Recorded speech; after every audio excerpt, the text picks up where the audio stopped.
The criminals who ruled the city thought he was just another man, wealthy, alone, an easy target, a car worth stealing, a dog easily discarded, a crime with no consequences. They had done worse before to men who knew better than to fight back. But this man was different. They didn't see the years of blood behind his silence, the skill buried beneath his quiet life. They didn't know the dog they killed wasn't just a pet. It was a final gift, a last piece of the woman he had already lost, the only thing tethering him to the quiet life he had tried to build. A ruthless assassin who had left behind a trail of bodies before disappearing into obscurity. By the time they realized their mistake, it was too late. They had taken the last thing he cared about, and in return, he would take everything from them. Before we go any further, comment where in the world you are watching from and make sure to subscribe. The city stretched before him like an endless sea of neon and shadows. The hum of the engine purred beneath his grip, smooth and controlled. A machine as precise as the man who drove it. Elias Caney sat behind the wheel of his black '69 Mustang, hands loose but ready, eyes flickering between the road and the rearview mirror. A car had been behind him for the last 10 minutes. At first, he thought nothing of it. Coincidence, maybe. The streets weren't empty, and people drove these roads all the time. But the longer he watched, the more certain he became. They weren't just another late-night driver. They were following him. He tested them, took an unnecessary right onto a side street. They followed. He cut across 2 lanes, down a quiet road past a closed gas station, still there. His grip on the wheel tightened, his mind sharpening in an instant. Something old inside him stirred. The instincts he had spent years trying to silence, but instinct never truly dies. He made another turn, then another. 3 deliberate moves that no normal driver would make. The tail didn't stop. They weren't careless, but they weren't good enough. Who were they? A warning? A mistake? A ghost from his past? It didn't matter. Not yet. A long stretch of road opened ahead, dark and empty. Elias exhaled slowly and pressed down on the accelerator. The Mustang roared to life, tires gripping the asphalt with precision. The tail tried to keep up, but they hesitated for half a second too long. That was all he needed. Elias cut his headlights, veered sharply down an unlit side street, then braked hard, parking between 2 abandoned trucks.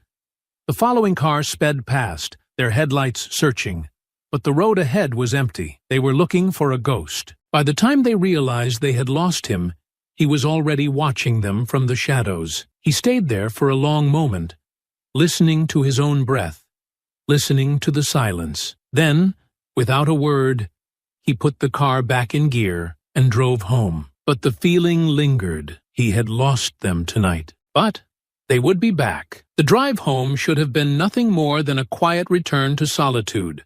The kind of night Elias Caney had grown used to. Silent roads, a distant city that no longer had a claim on him, and the faint hum of the Mustang's engine beneath his hands. But something about the night felt off.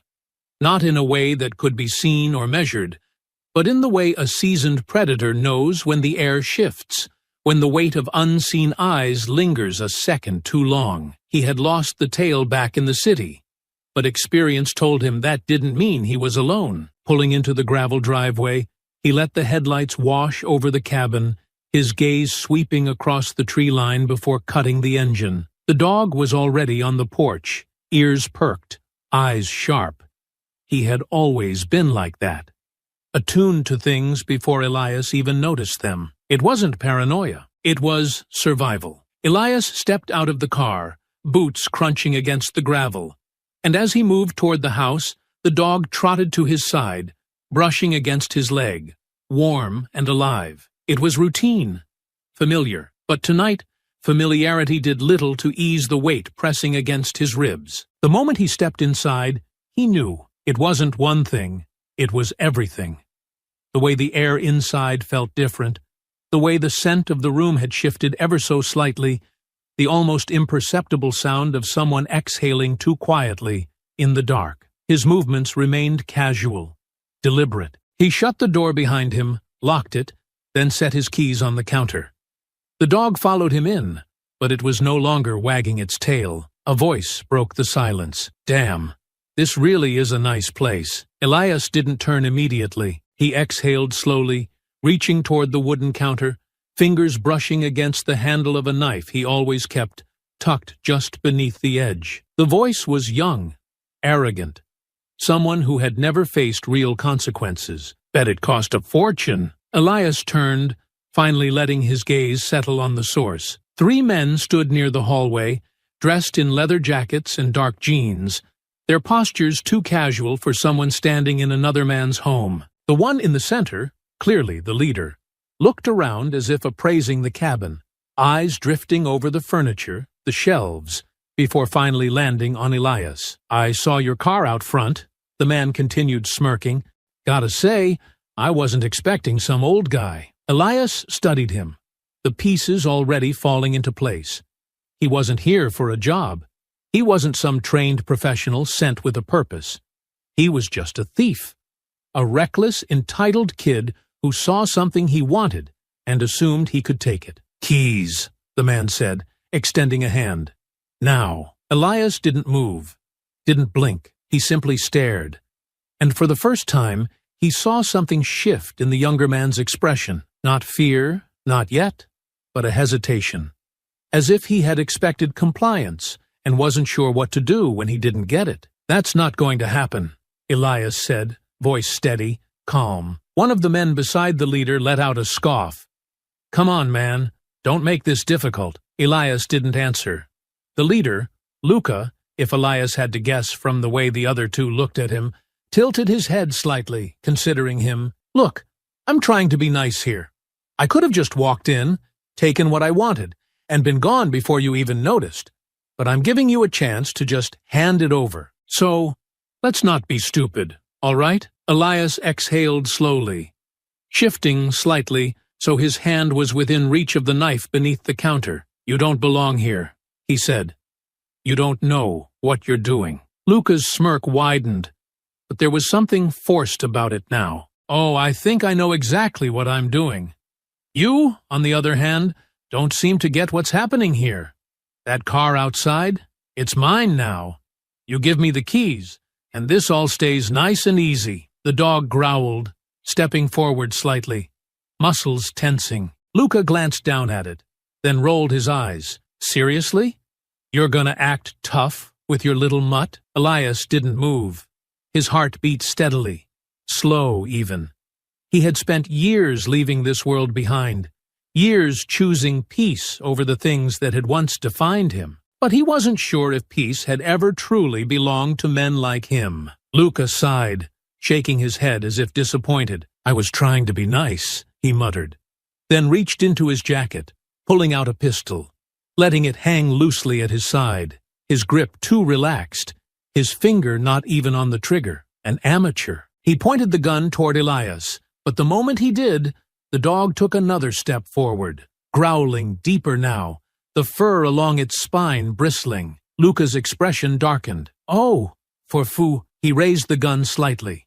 Elias moved before he could think. Don't. The word came out low, sharp, and for the first time, there was something real behind it. Not a plea, not a threat, a warning. Luca hesitated, looking between Elias and the dog, considering. Then he scoffed and turned slightly toward his men. Jesus, you believe this guy? Some old man thinks he's gonna. Elias was already moving.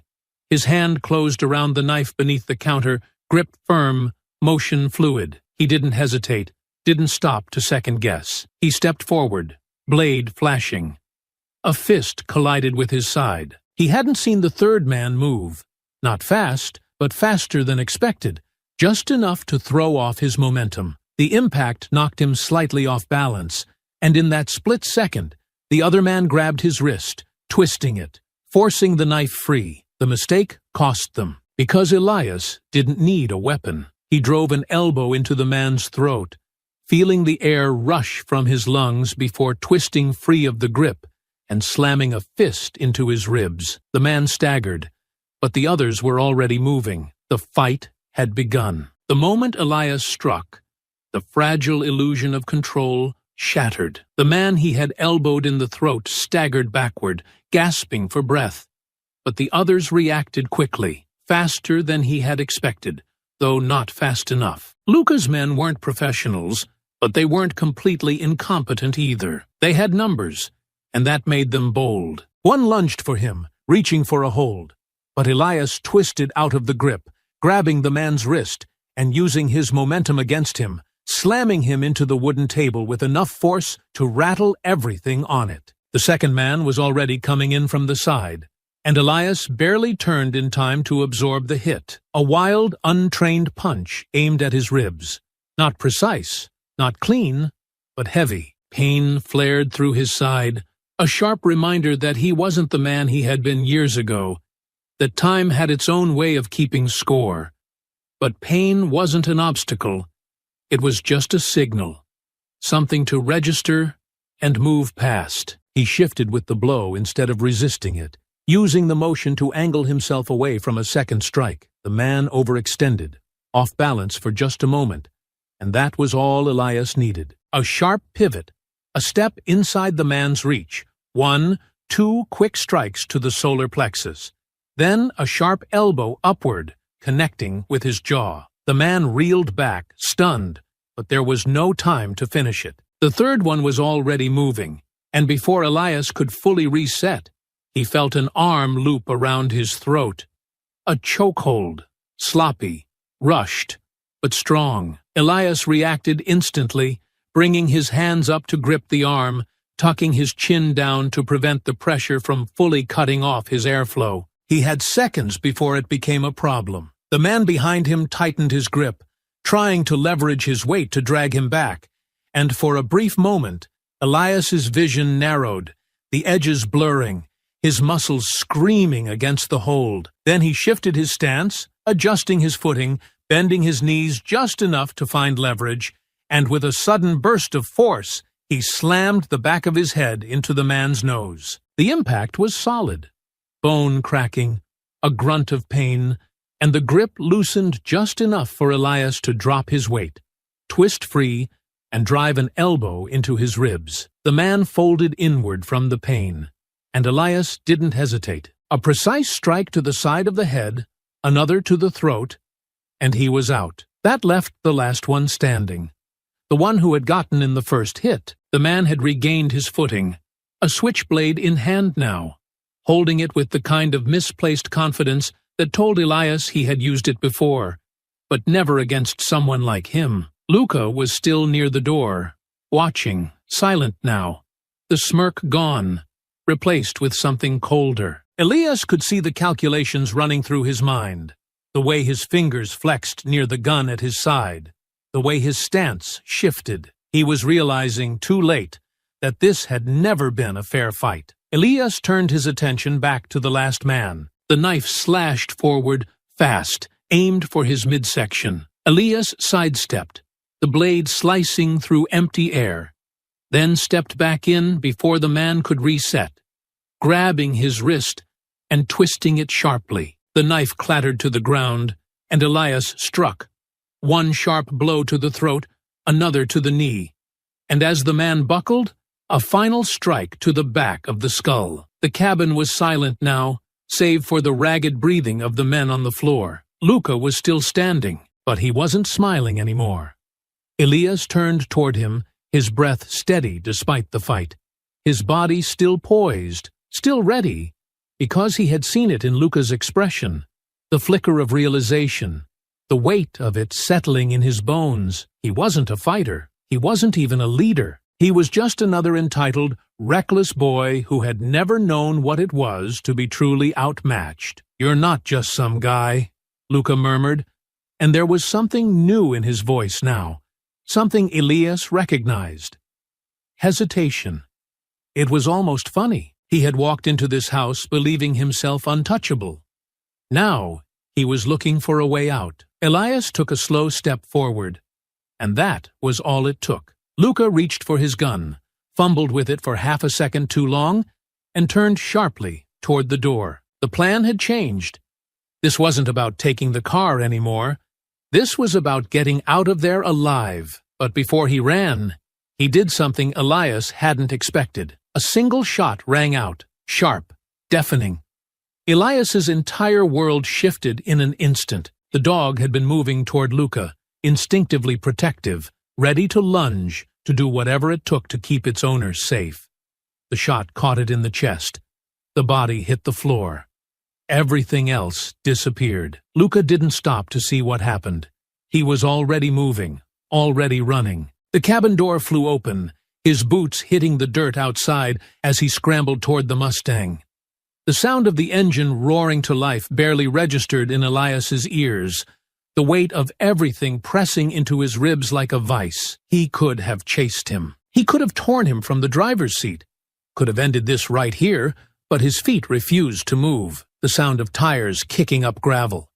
The Mustang vanishing down the road. Elias dropped to his knees beside the lifeless form, his fingers barely grazing over soft fur that was already growing cold. His breath felt wrong, too shallow, too strained. His hands were steady, but something inside him wasn't. There were no words, no grief, no sorrow, not in the way most people felt it. There was only absence, only the crushing weight of silence where something living had once been, and beneath it, something deeper, something that had been buried for years, something he had sworn would never surface again. A slow breath, a heartbeat, then stillness. The man who had lived in this cabin, the one who had tried to carve out something resembling peace, was gone, and in his place, something else remained, something old, something merciless. Luca had taken the car, but he had stolen something far more valuable. And Elias Caney was going to take everything from him in return. Elias knelt in the dim glow of the cabin, the world around him fading into the edges of his vision, as the only thing that remained in focus was the still body in front of him. His hands hovered just above the dog's side, unwilling to touch, unwilling to confirm what he already knew. The warmth had begun to leave, the fur no longer rising and falling with breath. The eyes that once watched him with unshaken loyalty, now empty, staring into nothing. For the first time in years, he found himself hesitating, his body unwilling to move, his mind refusing to fully process what had just happened. This wasn't just a dog. It had never been just a dog. The past unfurled itself inside his mind, slow and deliberate. An old wound torn open in a way that left nothing but raw edges and aching hollowness. He remembered the day Isabella had brought the puppy home, how he had stood there in the doorway, watching as she cradled the small, squirming thing in her arms, a radiant smile on her face. "It's for you," she had said, her voice full of something warm, something soft, something that had always eluded him until she had walked into his life. He had frowned, shaking his head. "Isabella, I don't need a dog." "It's not about need," she had countered, stepping forward, placing the tiny creature into his reluctant arms. The dog had stared up at him, big brown eyes full of trust, its small body trembling slightly from excitement rather than fear. "It's about learning how to live with something that loves you unconditionally." He hadn't understood it then, not fully, but she had. She had always known. Isabella had seen things in him that no one else had. She had known the weight he carried, the kind of life he had led before she met him, and yet she had never once looked at him with fear. Where others had seen a killer, a weapon honed into something precise and deadly, she had seen a man who could still be saved. And for a time, he had believed her. The dog had become part of their life, a quiet presence in the home they had built together, something warm in a world that had always felt cold to him. He had never spoken about what it meant to him, had never found the words to express the way it had anchored him after Isabella was gone. He had lost her too quickly. One day she had been there, her laughter filling the rooms, her touch grounding him in a way nothing else ever had. The next, she was lying in a hospital bed, her body growing weaker, the light in her eyes dimming with each passing hour. He had sat beside her in those final days, his hand wrapped around hers, silent, helpless, knowing there was nothing he could do to stop the inevitable. And when she had gone, When the weight of her absence had settled over him like a crushing force, the only thing that had kept him from slipping back into the abyss had been the quiet, constant presence of the dog she had left behind. It had been his last tether to the life they had shared, the last thing she had ever given him, and now it was gone too. He inhaled slowly, controlled, but the air felt wrong in his lungs, thick and heavy, the edges of his vision still blurred as his fingers finally moved, brushing over the dog's fur with the kind of gentleness that had been beaten out of him long ago. This wasn't grief in the way most men felt it. It wasn't sorrow that twisted into tears, that left words unsaid, that demanded comfort. This was something quieter, something colder, something that settled into his bones like the slow encroachment of winter. He wasn't the kind of man who could mourn like others, because for him, grief had always had a shape, and that shape had always been violence. He exhaled,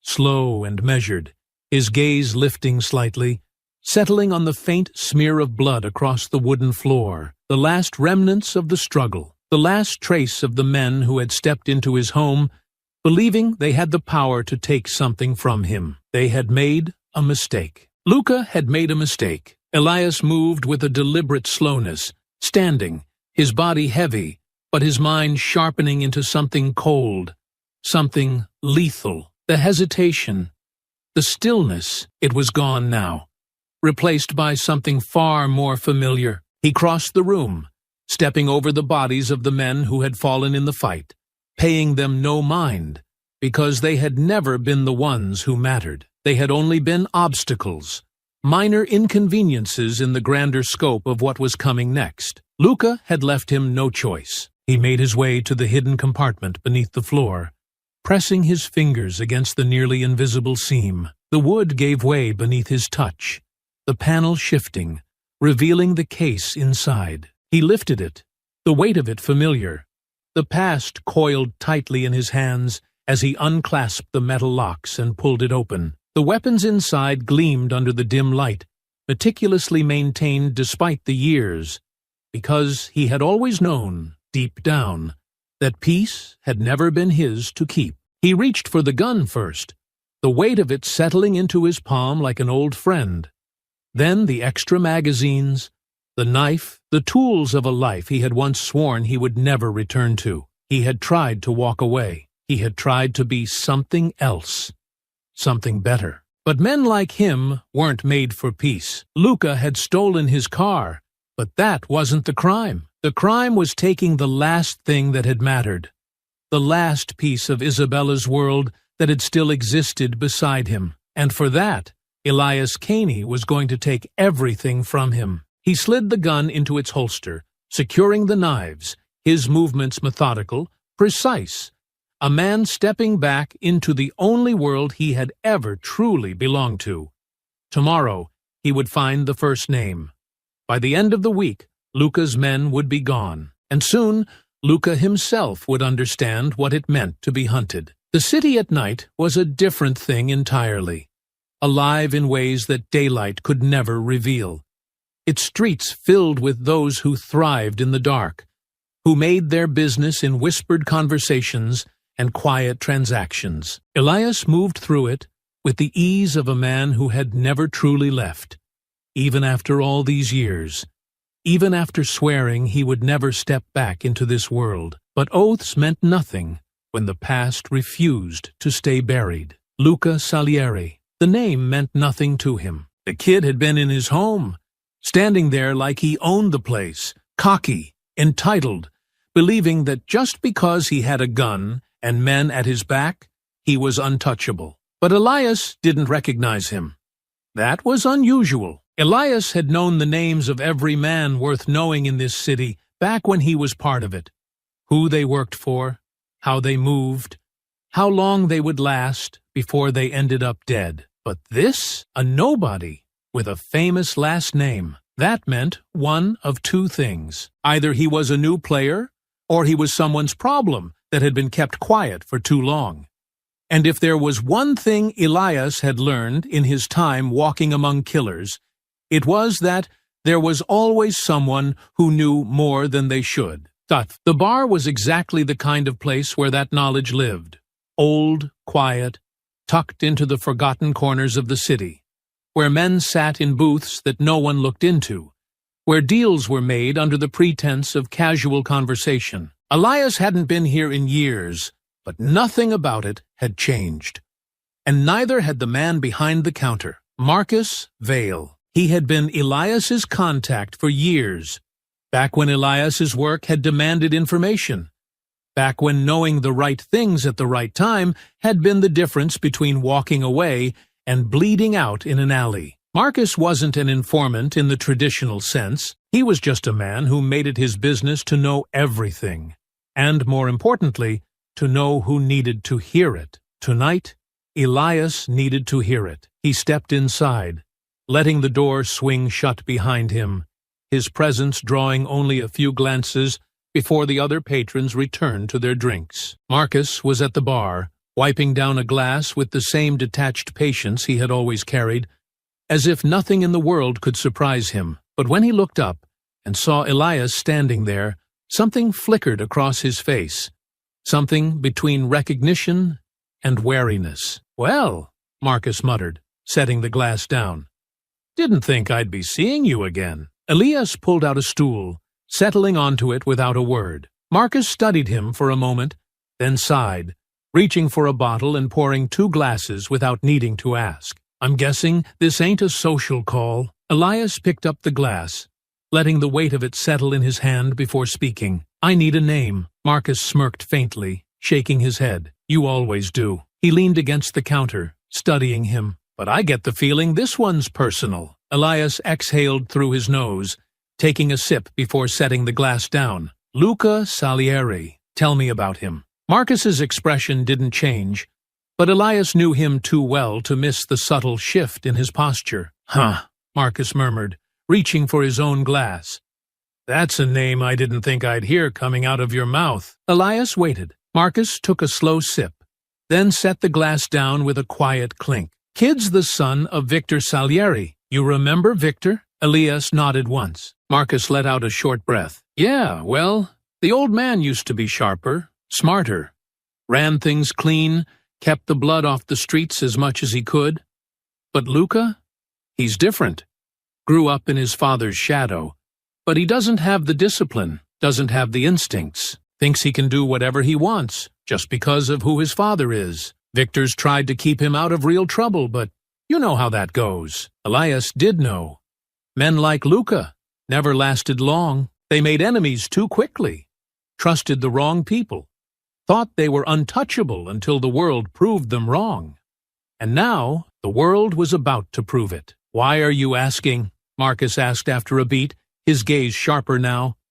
"You don't just come back for something like this. What did he do?" Elias could have told him, could have said the words aloud, made it real in a way that it hadn't quite settled yet, but instead he only lifted the glass to his lips again, taking a slow sip, letting the silence answer for him. Marcus watched him, then let out a low sigh. "All right."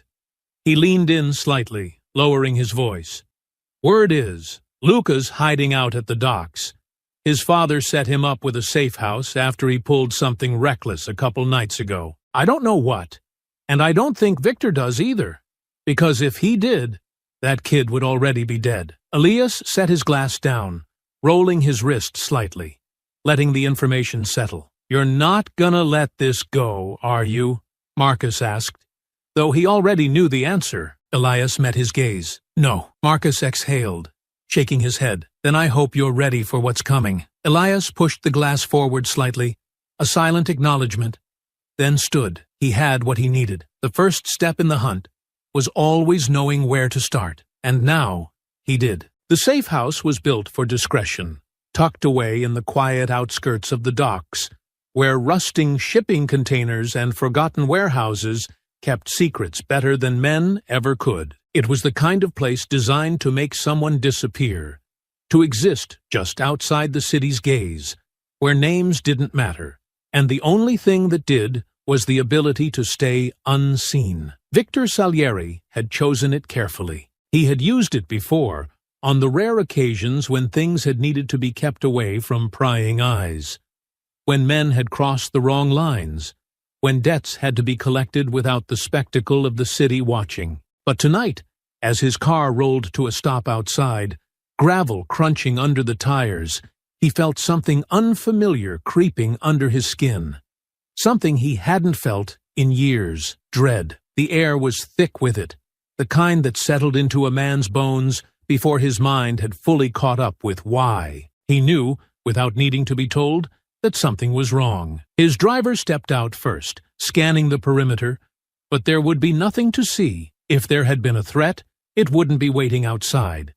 It would already be inside, waiting for him. Victor exhaled slowly, steadying himself as he stepped out of the car, adjusting the weight of his coat. The subtle shift of the pistol against his ribs, a small comfort. His son had called him in a panic earlier. Voice clipped, rattled in a way Victor had never heard before. Luca had done something reckless, something stupid.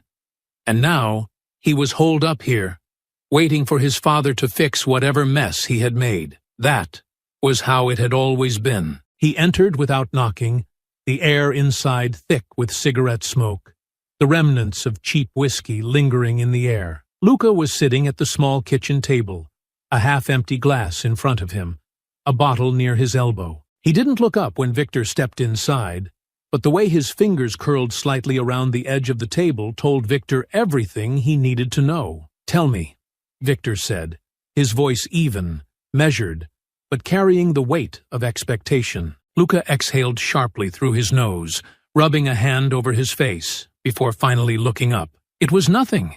Just some old guy. We took his car. That's it." Victor didn't react, not at first. He simply stood there, the silence stretching between them.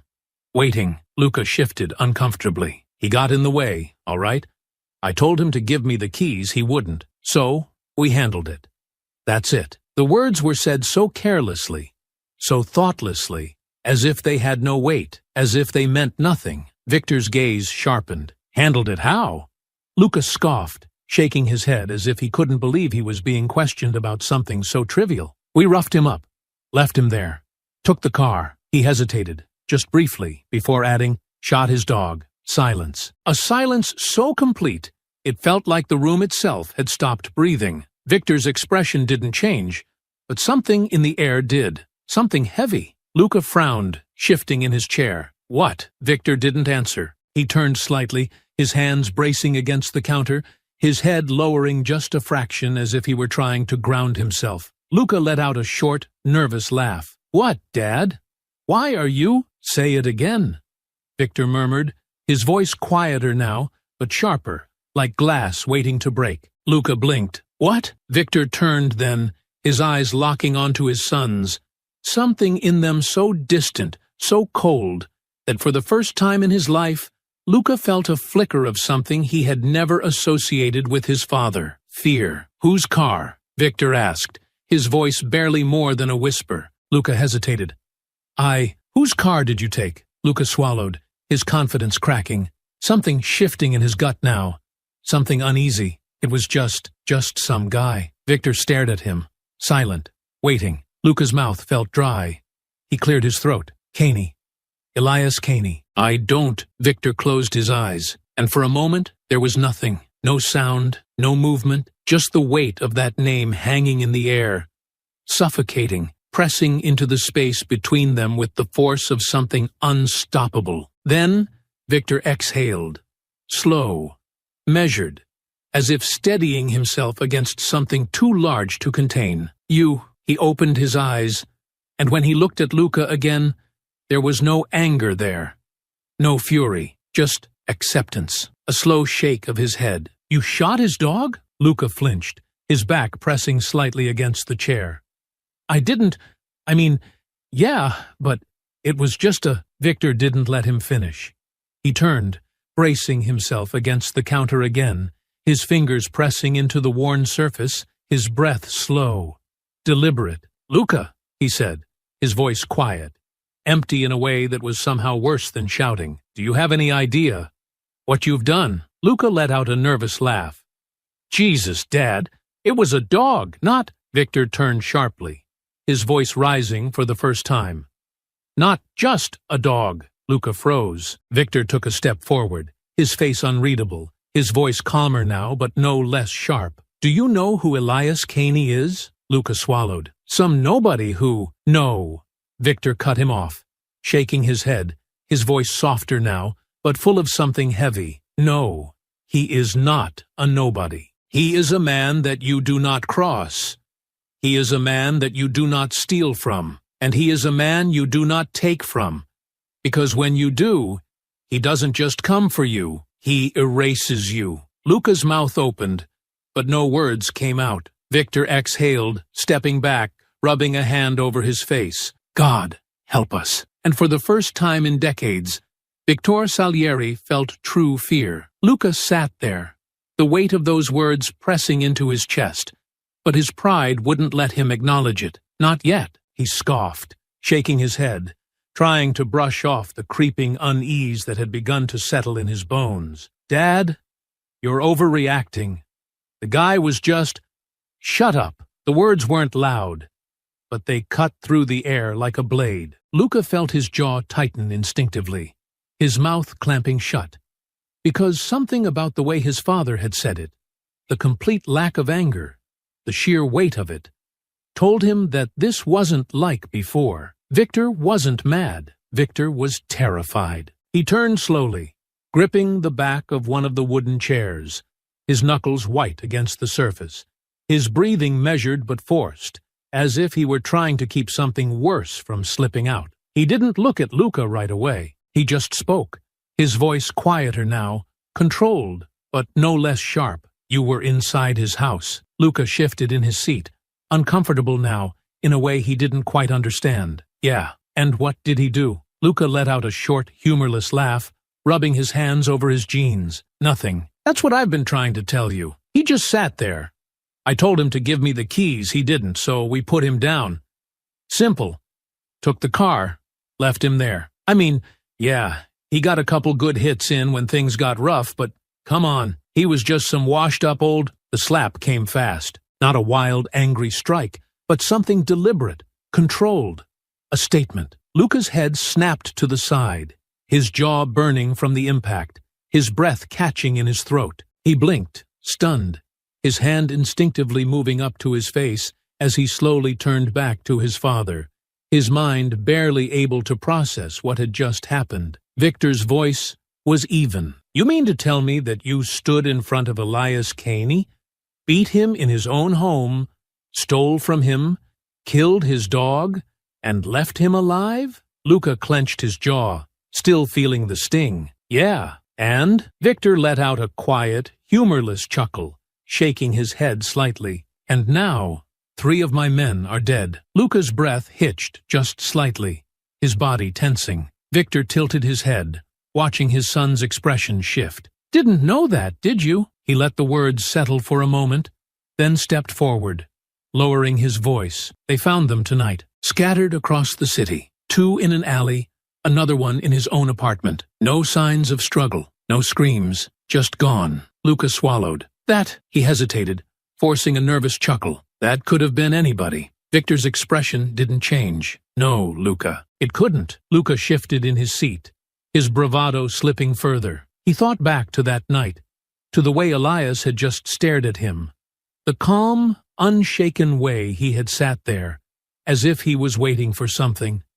Not in fear, not in anger, in calculation. Victor exhaled sharply, pacing now, his mind already running through the options, through what had to come next. You think he didn't fight back because he couldn't? You think he just let you do what you did because he was weak? Luca didn't answer. Victor turned, eyes locking onto him. He let you do it because he was deciding whether or not you were worth killing right then and there. And now that he's decided? He shook his head. Now he's hunting. Luca's stomach twisted. Victor inhaled, rubbing his hand over his face. I can fix this. Luca exhaled in relief. Good. So, not for you. Luca's body went rigid. What? Victor didn't answer. He reached for his phone, already dialing. Luca's stomach dropped. Dad! What are you doing? Victor lifted the phone to his ear, pacing slightly. The call connected. Put out the contract. Luca's chest tightened. Dad, $5 million. I want every man worth a damn to know. It's him or us. The voice on the other end murmured something in confirmation. Luca's pulse pounded in his ears. He shot to his feet, his chair scraping against the wooden floor. Jesus, you're serious? You're putting a hit on him? Victor lowered the phone, staring at his son. I'm not putting out a hit, Luca. I'm buying us time. Luca shook his head, panic creeping into his voice now. You're acting like he's some kind of unstoppable. He is. The words hit like a hammer. Victor stepped closer, his voice sharp, clipped, as if he was finally losing the last bit of patience he had left. You don't kill a man like Elias Kane. You slow him down. You throw enough bodies in his way to make him stop long enough for us to find a real way out. Luca stared at him. And if we can't? Victor exhaled, steadying himself, as if saying the words out loud would make them real. Then we die. The city had always been a place of quiet violence, where power shifted not in grand battles, but in silent killings, in men disappearing without a trace, in names whispered through alleyways just before they were buried. Tonight, that silence had been broken. Elias Kane stood in the dim glow of a flickering streetlight, the cool night air pressing against his skin, his eyes steady as they traced the faint smudges of blood staining the edge of his sleeve. The last of the three men Victor had spoken of lay motionless at his feet, his lifeless body curled against the damp pavement of the alleyway, his breath long since stolen by the night. 3 men. The first had been easy to find. His routine as predictable as any man who thought himself untouchable. Elias had watched him slip into his car outside a low-end club, waiting for the exact moment when he was alone before slipping into the back seat, pressing the cold steel of a silencer against the base of his skull. No last words, no struggle, just the final exhale of a man who never even saw the end coming. The second had been different, more cautious after the first had gone missing, paranoia setting in like a sickness. He had barricaded himself in his apartment, keeping a gun within reach, jumping at shadows that hadn't yet materialized. But Elias was patient. He waited for the right moment, slipping inside through the open window of the fire escape, moving through the dark like a phantom. By the time the man had registered that he wasn't alone, the fight was already over. And now, the third, the last of them, had been smarter, had seen the pattern and tried to run. But running had never saved anyone. Elias had caught up to him in the alley, his breath coming fast, his fear tangible. Please, the man had begged, his voice hoarse. I had no choice. Elias had studied him for a long moment, weighing the words. Then, quietly, neither do I. Now, with all 3 gone, the message had been sent. The ones responsible were falling, one by one, and soon there would be only one left. Luca. Elias exhaled slowly, adjusting his coat, his mind already turning toward the next step, when the sound of approaching footsteps pulled him from his thoughts. He didn't react immediately, didn't tense or turn, because he recognized the way the footsteps moved, the familiar cadence of someone who had once been an ally. This is getting messy. Elias finally turned, his gaze settling on the figure who had stepped into the dim light. A tall man, lean but strong, dressed in dark clothing that blended into the night, his face partially hidden by the brim of his hat. Cal Morrison, an old acquaintance, one of the few people in the city who had always managed to stay on the fine line between being useful and being a threat. He had been a broker of information once, a man who made it his business to know what others didn't, to keep himself positioned just outside the reach of real danger. But tonight, he was standing too close to it. Elias didn't speak, just watched as Cal sighed, rubbing a hand over his face before letting it drop back to his side. I know what you're doing. Hell, the whole city's starting to figure it out. His eyes flickered toward the body on the ground, then back to Elias. And Victor? He's figured it out, too. Elias said nothing. Waiting, Cal exhaled sharply. They put a bounty on you, Kane. The words settled between them, the weight of them heavy but unsurprising. Elias hadn't expected Victor to just sit back and wait for the inevitable. He had been in this game long enough to know how men like Victor operated, how they scrambled when control started to slip through their fingers. Still, he tilted his head slightly. How much? Cal huffed a humorless laugh. 5 million. He let that sit for a second before adding, and from what I hear, there's no shortage of people willing to take a shot at it. Elias absorbed that information with the same cold detachment he had always carried. A bounty meant that the city would be hunting him now. It meant that every man desperate enough to believe they could take him would come crawling out of whatever hole they had buried themselves in. It didn't change anything. Cal studied him for a long moment, then shook his head. I gotta ask, Caney, is this really about the kid? Elias's gaze sharpened slightly, and Cal lifted a hand as if to cut off the question before it could fester. I get it. They came into your house, took your car, killed your dog. But I've been around long enough to know that a man like you doesn't do all this because of a single bad night. So tell me, what's this really about? For a moment, Elias considered not answering, but there was no point in silence here. Cal wasn't a threat. He was just someone trying to understand the storm before it reached him. They took the last thing I had left, Elias said finally, his voice even, steady. I gave up everything for a chance at peace, and they destroyed it for nothing. Now, I'm going to make sure they understand the cost. Cal was quiet for a moment, his expression unreadable. Then he sighed, shaking his head. Jesus, Caney. He reached into his pocket, pulling out a pack of cigarettes, tapping one against the side before slipping it between his lips. He didn't light it, just let it sit there, thinking. Then, finally, he spoke again. You're going to need more than just a gun this time. Elias met his gaze, something shifting behind his eyes. I know.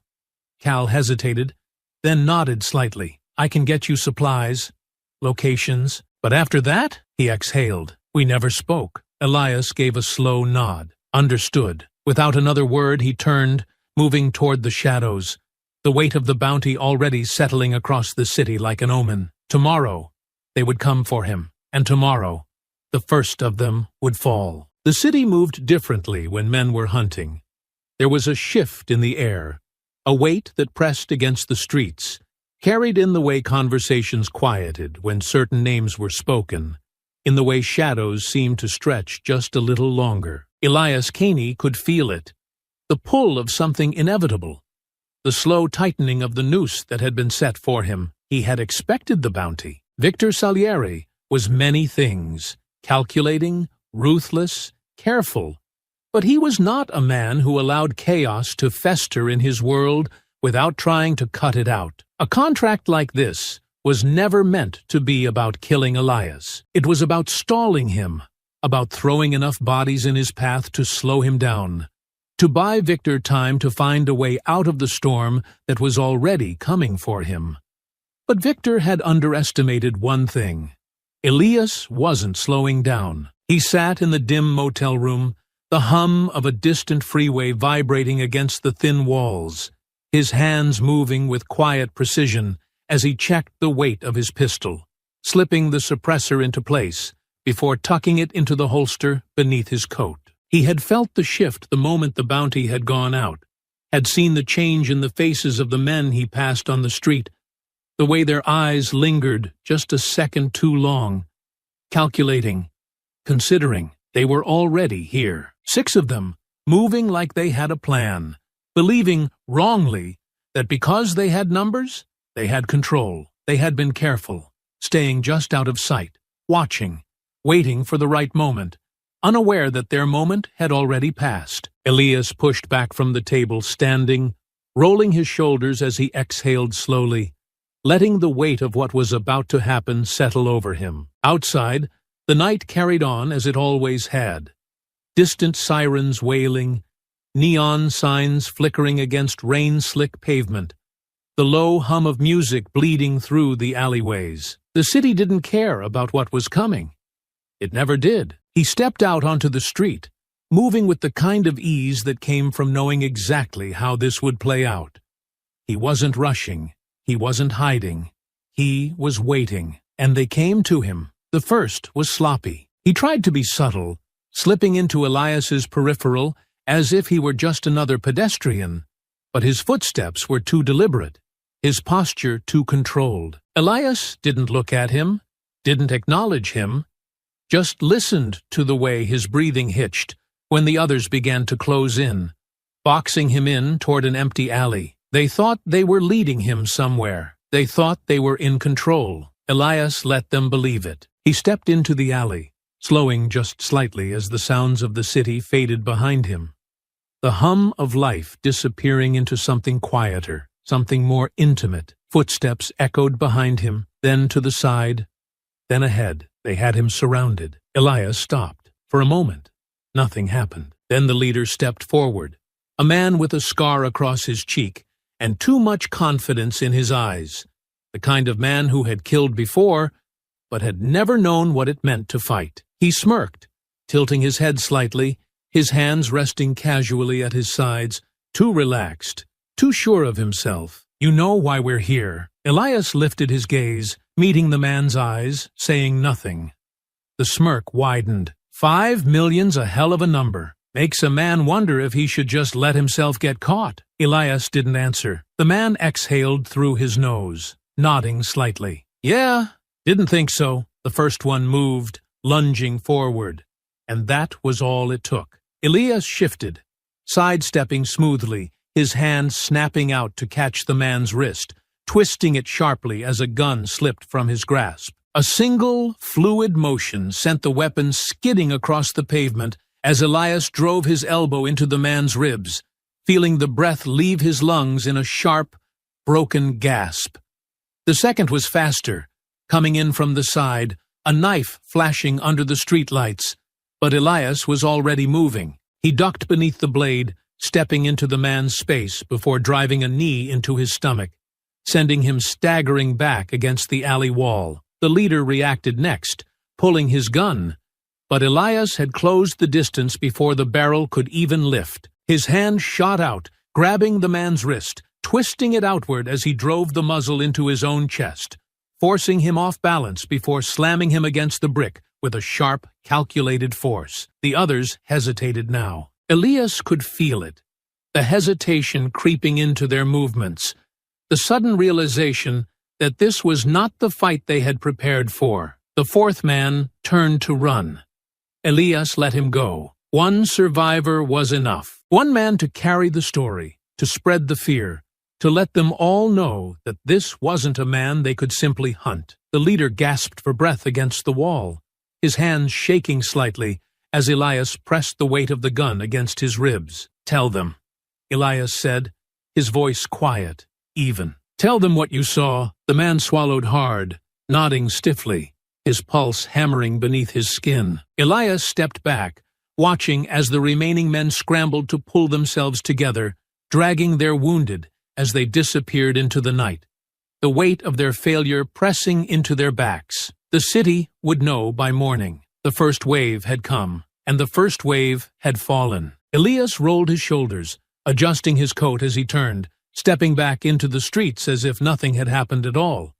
Tomorrow, more would come, and tomorrow, more would find out who he was. The silence in Victor Salieri's study was thick, the kind that suffocated rather than comforted, pressing against the walls, settling into the spaces between words not yet spoken. The room was dimly lit, the soft glow from the liquor cabinet casting long shadows across the polished mahogany desk where Victor sat, his fingers steepled in front of him, his expression unreadable. The first wave of men had gone after Elias Kane last night. 6 of them. 5 were defeated. The last had run, barely making it back, his breath ragged, his hands shaking as he stammered out the story of what had happened, how they had tried to box him in, how they thought they had control, how, in less than 2 minutes, they had been torn apart.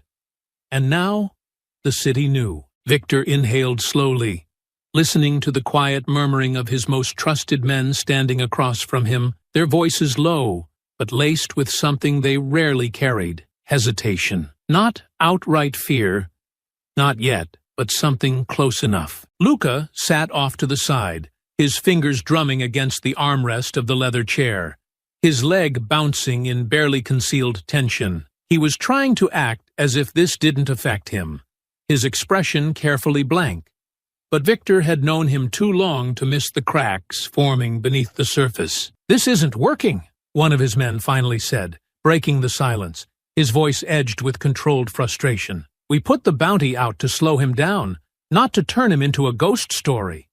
And now that's exactly what's happening. The more bodies we send after him, the more this city remembers who he is." Victor exhaled through his nose, slow and measured. "I know." The bounty had not deterred Elias. If anything, it had sharpened him, made him move with purpose, made him remind the world that he had never been prey, only a predator choosing not to hunt. And now that choice had been stripped from him. Luca scoffed, leaning back in his chair, feigning indifference. "So what? We just keep sending idiots after him until he gets tired?" Victor turned his gaze toward his son, the weight of it enough to still the nervous movement of Luca's leg. "No." Luca frowned. "Then what?" Victor straightened, his fingers tapping once against the desk before he leaned forward slightly. "We stop sending fools." The shift in the air was immediate.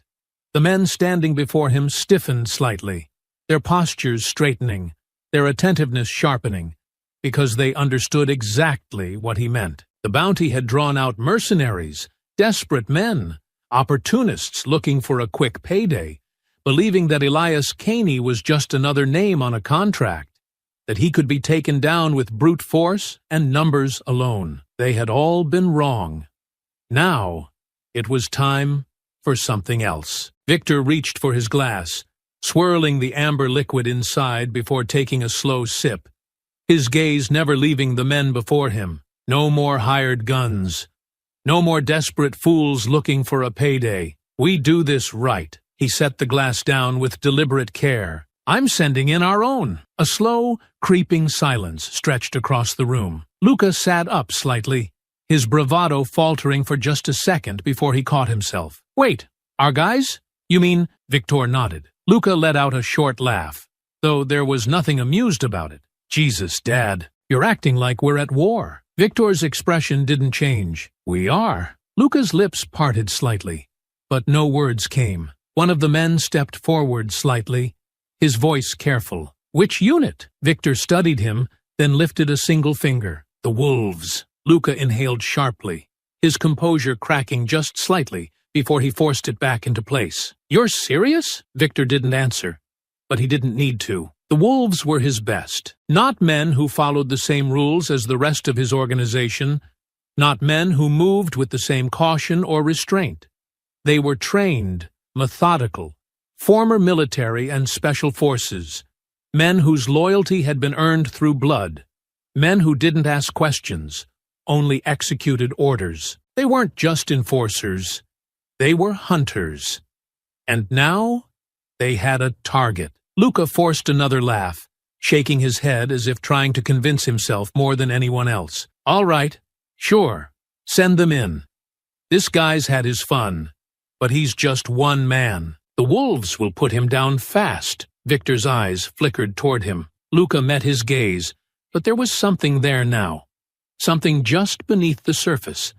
Something uncertain. Victor leaned forward slightly, his voice calm but heavy. "Do you believe that?" Luca scoffed, waving a hand. "Of course I do." Victor didn't speak. He just watched. Luca shifted under his gaze, gripping the arms of his chair a little tighter. "Come on, Dad. I mean, yeah, the guy's dangerous, but let's not act like he's some unstoppable force. He's just—" Victor exhaled through his nose, standing up slowly. Luca stopped talking. Victor moved toward the cabinet, pouring himself another drink, letting the silence stretch, letting his son sit with his own words, forcing him to feel them. Then, finally, without turning, he said, "The first time I met Elias Caney, he walked into a room with 12 men waiting to kill him." Luca swallowed. Victor took a slow sip of his drink, then turned, his expression unreadable. "He walked out alone." Luca shifted in his seat, his fingers tapping against the chair again, his composure slipping in ways he didn't want to acknowledge. Victor let the moment settle, then placed the glass down with quiet finality. "The wolves go in tonight." One of his men nodded sharply. "Understood." Victor inhaled deeply, letting the weight of it settle into his ribs. If this didn't work, there would be no stopping what came next. The air inside the motel room was thick, the stillness pressing in like the weight of a loaded gun waiting to go off. Elias sat at the edge of the bed, one boot planted against the floor, the other resting against the wooden frame, his pistol in his hands, his movements slow, methodical, his fingers gliding over the slide, checking the magazine, ensuring every piece of the weapon was exactly as it needed to be. The weight in the air told him everything. They were coming. Not reckless men chasing a payday, not the desperate and the foolish who had convinced themselves that 5 million was worth dying for. No, these were different. The air always shifted when men like this were near, the kind of men who had spent years honing their instincts, who knew how to move without making a sound, who knew how to kill without leaving a trace. Elias had known Victor would send them. The bounty had never been meant to end him. It had been meant to stall him, to slow him down, to force him to waste time dealing with low-level killers, while Victor worked to find a way out of the storm that was already coming for him. But now, the game had changed. The wolves were here, and Victor wasn't buying time anymore. He was trying to end it. Elias exhaled slowly, his breath steady, his mind already running through the scenario, the angles, the sequence of movement that would determine whether or not he walked out of this room alive. They wouldn't storm in recklessly. They would move tactically, controlled, coordinated.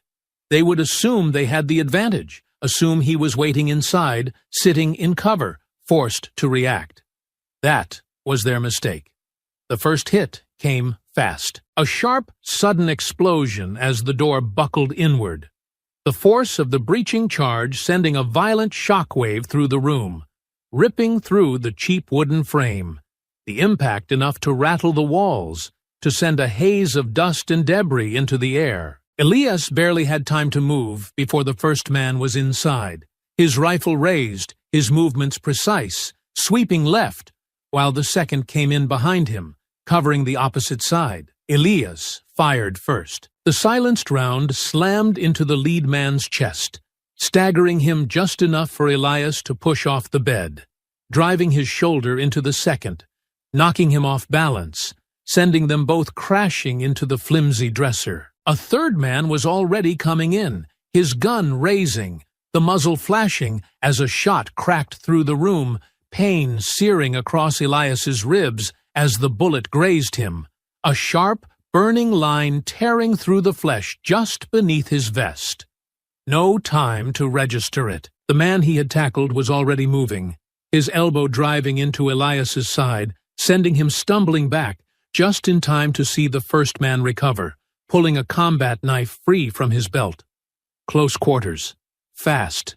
No hesitation. Elias sidestepped, barely dodging the blade as it cut through the air, his own movements shifting, adjusting, his body twisting as he slammed the butt of his pistol into the attacker's wrist, knocking the knife loose. The man didn't hesitate, his other hand coming up fast, driving into Elias's stomach, forcing the air from his lungs, making him reel, just as the second man grabbed him from behind, locking an arm around his throat, forcing him off balance. He hit the floor hard, the impact sending a jolt of pain through his shoulder, his vision blurring for half a second as the two closed in, one reaching for the discarded knife, the other raising his rifle, ready to end it. Elias reacted on instinct, a sharp roll, his foot lashing out, catching the nearest man in the knee, forcing his leg to buckle, buying just enough time to reach for the broken lamp beside him, swinging it upward, the heavy metal base cracking against the attacker's skull. The man crumpled, his rifle skidding across the floor, just as the third lunged, the knife flashing toward Elias's throat. Pain tore through his shoulder as the blade grazed him, cutting deep, but he was already moving, his grip closing around the man's wrist, twisting violently, forcing the weapon free, sending it clattering to the ground. He didn't waste the opening. A quick, brutal strike to the throat, the kind that sent the body into shock, making the man stumble back, gasping for air, leaving just enough space for Elias to grab the discarded rifle, turning it against him. The silenced burst of gunfire ended it, but there was no time to breathe. The last two were still outside, waiting. They had heard the fight, heard the struggle. They wouldn't come in now, not without adjusting, without reassessing the situation. Elias exhaled, gripping his side, his fingers brushing against the warm slick of blood seeping through his shirt, his body burning, adrenaline keeping the pain at bay, but not erasing it. He moved quickly, grabbing the extra magazines off the dead man's vest, reloading, bracing himself against the dresser, his breath slowing. 2 left, and they were waiting for him. This wasn't over. It was just beginning. The motel was quiet now. The gunfire faded, replaced by the slow, rhythmic sound of Elias Kane's breathing. His ribs ached, the wound in his shoulder pulsing with heat, every muscle in his body carrying the weight of the fight he had already endured. Blood slicked his fingers, some his, some not, the air thick with the metallic scent of violence. But it wasn't over. The last 2 wolves were still out there. They hadn't stormed in recklessly after hearing the first 3 go down. That was the difference between them and the men who had come before. They weren't panicked, weren't looking to avenge their fallen. They were waiting, adjusting, controlling the battlefield in a way that only trained men could. Elias stepped over one of the bodies, his movements controlled despite the tightness in his ribs, his breath slowing, his ears tuned to the silence beyond the doorway. They wouldn't enter. That much was clear. They had already decided to make him come to them. Fine. His grip tightened around the rifle he had taken, his muscles tensing as he reached for the door handle. In one fluid motion, he threw it open, stepping into the hall, his gun raised. The first man was already there. A heavy boot caught him in the gut, slamming him backward before he could react, the impact sending him crashing into the motel wall. The rifle slipped from his hands as the second man closed in fast, grabbing the back of his coat, yanking him forward into a brutal knee strike that drove into his ribs, white-hot pain shooting through his side. Elias barely had time to register the second attack before the first was on him again. A sharp elbow connecting with his jaw, snapping his head to the side, the force sending him staggering. The hallway spun for a moment, his vision darkening at the edges, but he caught himself, his body moving on instinct, twisting just as the second attacker lunged in for a finishing blow. He redirected the momentum, his forearm colliding with the man's wrist, forcing the strike wide. Before the wolf could recover, Elias shifted, driving his elbow into the man's sternum, feeling the air rush from his lungs. But before he could press the advantage, the first man grabbed him from behind, yanking him into a tight chokehold, his forearm locking against Elias's throat. Pressure. His body reacted immediately, his mind assessing, calculating. The hold was tight, the leverage strong. This wasn't a rushed move, wasn't sloppy. The man behind him knew exactly what he was doing. A clean blood choke, cutting off oxygen, cutting off time. Elias's fingers dug into the man's wrist, twisting slightly, not to break free. He wouldn't waste time on that. Instead, he shifted his weight suddenly, throwing himself backward, slamming both their bodies into the motel wall. The impact rattled the drywall, but the grip didn't loosen. Fine. He reached down, grabbing the man's thigh, forcing his fingers into the sensitive nerves just above the knee, twisting with the kind of controlled precision that only came from years of knowing how to dismantle a body. The man's grip faltered just slightly, just enough for Elias to shift again, grabbing his attacker's arm and using his own weight to flip him forward, sending him crashing onto the motel floor. The second attacker was already moving. Elias barely had time to raise his arms before the next strike came, a sharp hook aimed at his ribs, catching him just enough to send another jolt of pain through his body. He absorbed it, stepping in instead of back, pressing into the man's space, trapping his arms before driving his forehead into the bridge of his nose. Blood splattered across the hall, the man stumbling, but Elias didn't let up. A brutal strike to the kidney. A sharp knee to the gut, the sound of breath leaving the body in short, strangled gasps. The first man was back on his feet, moving fast, lunging forward, a blade flashing in his grip. Elias twisted at the last second, feeling the edge slice just barely across his ribs, his own hand snapping out to grab the attacker's wrist. They struggled for a second, muscles coiling, tension thick between them. But Elias was stronger, his grip shifting, his other hand grabbing the back of the man's head, slamming it against the motel wall. The man collapsed. The second one was barely standing now, his breath ragged, his face bloodied. Elias straightened, rolling his shoulders slightly, his own body screaming in protest. But he ignored it. He exhaled slowly, steady. His eyes locked onto the last man still conscious. The wolf hesitated, wiping the blood from his mouth, shaking his head slightly, then exhaling. "I get it now." Elias said nothing. The man nodded, barely breathing, his voice quieter now, something almost resigned behind his words. "You really aren't going to stop, are you?" Elias exhaled slowly. "No." The man let out a small, humorless chuckle. "Figures." Then, without another word, he lunged. The final exchange was short, brutal.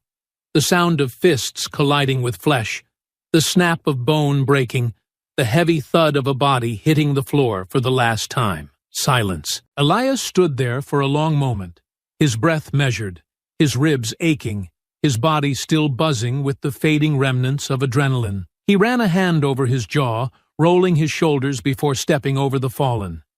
It was done. The wolves had been sent to kill him, and now they were just another warning left behind for the city to find. A faint vibration cut through the silence, a low, insistent sound echoing against the motel floor. Elias turned his head slightly, his gaze settling on one of the bodies, his eyes narrowing as he spotted the phone, still clutched in bloodied fingers, its screen glowing in the dim light. A name flashed across the caller ID, Victor Salieri. Elias exhaled slowly, crouching down, his fingers wrapping around the device, his thumb hovering over the screen for just a moment. Then, finally, he answered. "Yeah." Silence. Then, Victor's voice, low, steady, carrying something that wasn't quite fear, but wasn't far from it. "Elias." Elias leaned back slightly against the wall, his fingers tightening around the phone, his voice quiet, measured. "Victor." A silence stretched between them, heavy, unyielding. Then, Victor exhaled through his nose, the sound barely registering over the static hum of the call. "I assume my men are gone." Elias didn't answer. He didn't have to. The bodies cooling on the motel floor were answer enough. Victor let out a slow breath, the faintest edge of something frayed in his voice, something Elias knew well. Not fear, not yet, but the realization that the walls were closing in, that the path forward had already been carved out in blood, and there was no stopping it now. "You've made your point," Victor said, his tone shifting slightly. The first step toward negotiation, toward control, toward the thing men like him always reached for when the ground beneath them started to crumble. "You want revenge. I understand that. You want Luca. Fine. But we can work something out. It doesn't have to be like this." Elias let the words sit for a moment, letting the sheer absurdity of them settle before he finally spoke. "You think this is something we can talk about?" Victor exhaled sharply, the first real sign of frustration breaking through the surface. "Elias, you think this ends with an agreement?" His voice rose slightly, the anger creeping in now, something raw clawing its way to the surface. He pushed off the wall, pacing slightly, his pulse hammering beneath his skin, his grip on the phone tightening as if he could crush the words coming from the other end of the line. "He walked into my home," Elias continued, his voice shaking with something barely restrained. "He put his hands on me. took what was mine, and when that wasn't enough, he put a bullet in the last thing I had left. His breath hitched slightly, his chest rising and falling with something that felt too much like grief, too much like rage, too much like everything he had buried for years, coming back all at once. "And now you're telling me that we can work something out?" Victor didn't speak immediately. When he did, his voice was lower, quieter, the mask slipping just slightly. "I know what you've lost." Elias froze, his breath sharp, his body going rigid. Victor exhaled slowly. "Your wife, your home, the life you tried to build." A pause. "I know what Luca took from you." A sharp laugh tore from Elias's throat, bitter, humorless, carrying nothing but disbelief. "No, Victor, you don't know. If you knew, you never would have made that call. If you knew, you never would have sent your men to try and slow me down." His voice sharpened, each word cutting through the quiet like a blade. "If you knew, you never would have let your son walk out of my house alive." Silence. Then Victor's voice, quieter now, but firm. "He's my son." Elias's breath came harder, his teeth clenching. "And my wife was my life. My dog was the last piece of her I had left. Your son took them from me like they were nothing. Now I am going to do the same to you." Victor exhaled through his nose, a slow, tired breath. "You've killed every man I've sent after you. You've burned through the people who stood between us like they were nothing, and now you want Luca. Is that it?" Elias didn't answer. Victor inhaled sharply, his voice hardening. "You can't have him." Elias's hand tightened around the phone. "You can't hide him from me." "I can," Victor snapped, his voice rising for the first time. Something raw, something shaken cracking through the carefully measured control. "You think you're the only man in this city who knows how to disappear? I've kept Luca safe from worse than you. And I'll do it again. You can cut through my men.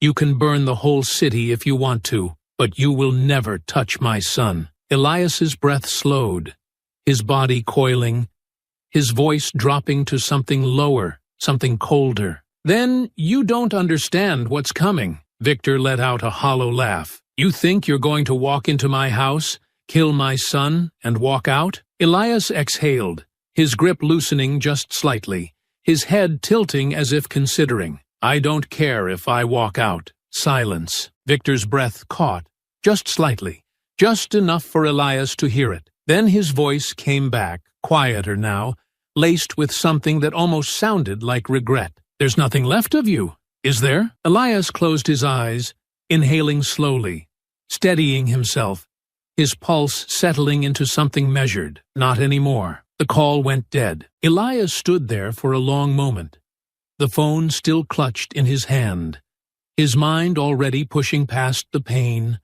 past the exhaustion, past the weight of everything that had already happened. This was the last stretch now. There was only one thing left to do. Elias stood in the wreckage of the motel room, the weight of the call still pressing against his ribs, his breath steady, but his pulse running like an engine that refused to cool. His fingers tightened around the phone for a long moment before he tossed it onto the bed, the screen still glowing faintly with the last call log. Victor Salieri. Luca was still out of reach, but Victor wasn't. Elias inhaled slowly, exhaling through his nose, his mind already shifting, turning, recalibrating.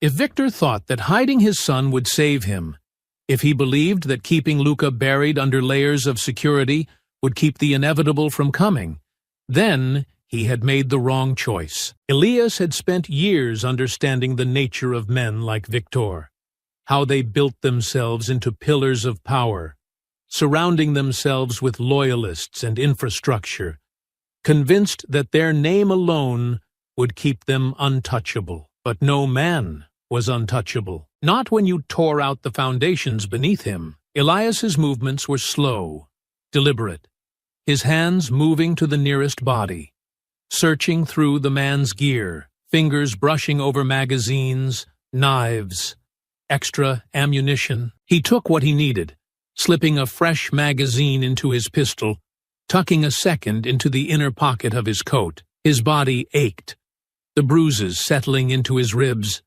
the slice across his shoulder stinging with every movement. But pain was irrelevant now. He had been methodical before, moving through the underworld with patience, taking his time to eliminate each piece of the puzzle that separated him from his target. But Victor had just rewritten the game. By protecting Luca, he had made himself the only way forward. Elias pushed off the bed, rolling his shoulders, letting the tension settle before stepping over the bodies and into the bathroom. The mirror was cracked, the reflection staring back at him fragmented, blood speckling his jaw, his knuckles raw, his eyes sharp beneath the bruises forming at the edge of his cheekbone. It had been years since he had looked like this, a ghost of the man he had once been, not someone who lived, someone who hunted. His fingers ran under the faucet, water running red as he washed the blood from his skin,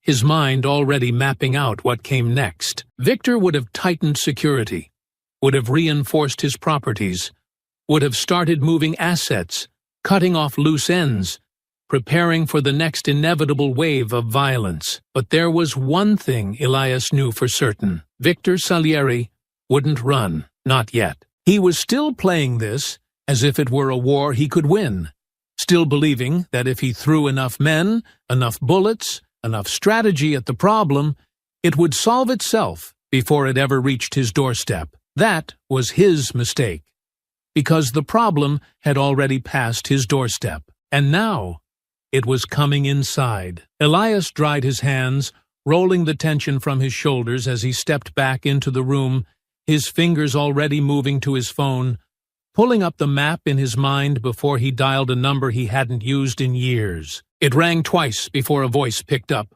gruff, hesitant. "Who is this?" Elias didn't answer right away, letting the weight of silence settle. Then, his voice even, "I need an address." A pause. Then, quieter. "Elias?" Elias didn't repeat himself. The voice on the other end exhaled sharply. "You know how much heat you're carrying right now? The entire city's watching. Then they'll see this coming." Elias replied smoothly, his fingers tightening around the phone. "Victor, I need to know where he is." A longer pause this time. Then, a sigh. "You're not going to stop, are you?" Elias's jaw tensed. "No." Another sigh. "All right, I'll call back when I have it." The line went dead. Elias exhaled, slipping the phone into his pocket, stepping over the last of the bodies as he moved toward the door, his mind sharpening, calculating every possibility. Victor had power, but Elias had momentum, and soon he would have an address. Then there would be nothing left standing between him and the man who had built the empire that had taken everything from him. The hunt was no longer about Luca. Now, it was about finishing this. The city always knew when power was shifting.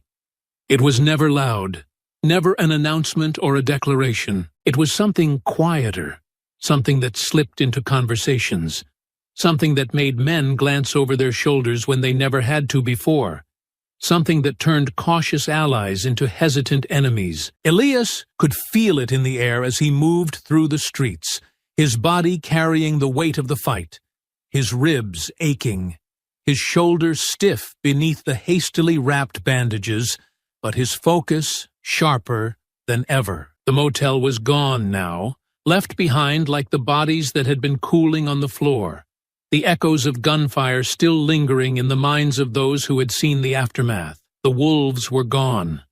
Victor's best had been sent, and they had failed. And now, for the first time, Victor Salieri wasn't the most feared man in the city. The moment Elias had stepped back into this world, it had been inevitable. The underworld had been watching, waiting, weighing the odds of whether the man they had once whispered about was truly the same as before, whether the legend that had disappeared all those years ago had returned, or if he was just another ghost trying to claw his way back into relevance. But ghosts didn't leave bodies behind.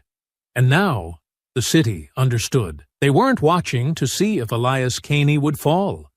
They were watching to see how far he would go. The bar was quiet when Elias walked in, the kind of place where conversations never carried past the walls, where business was handled with a nod instead of a contract.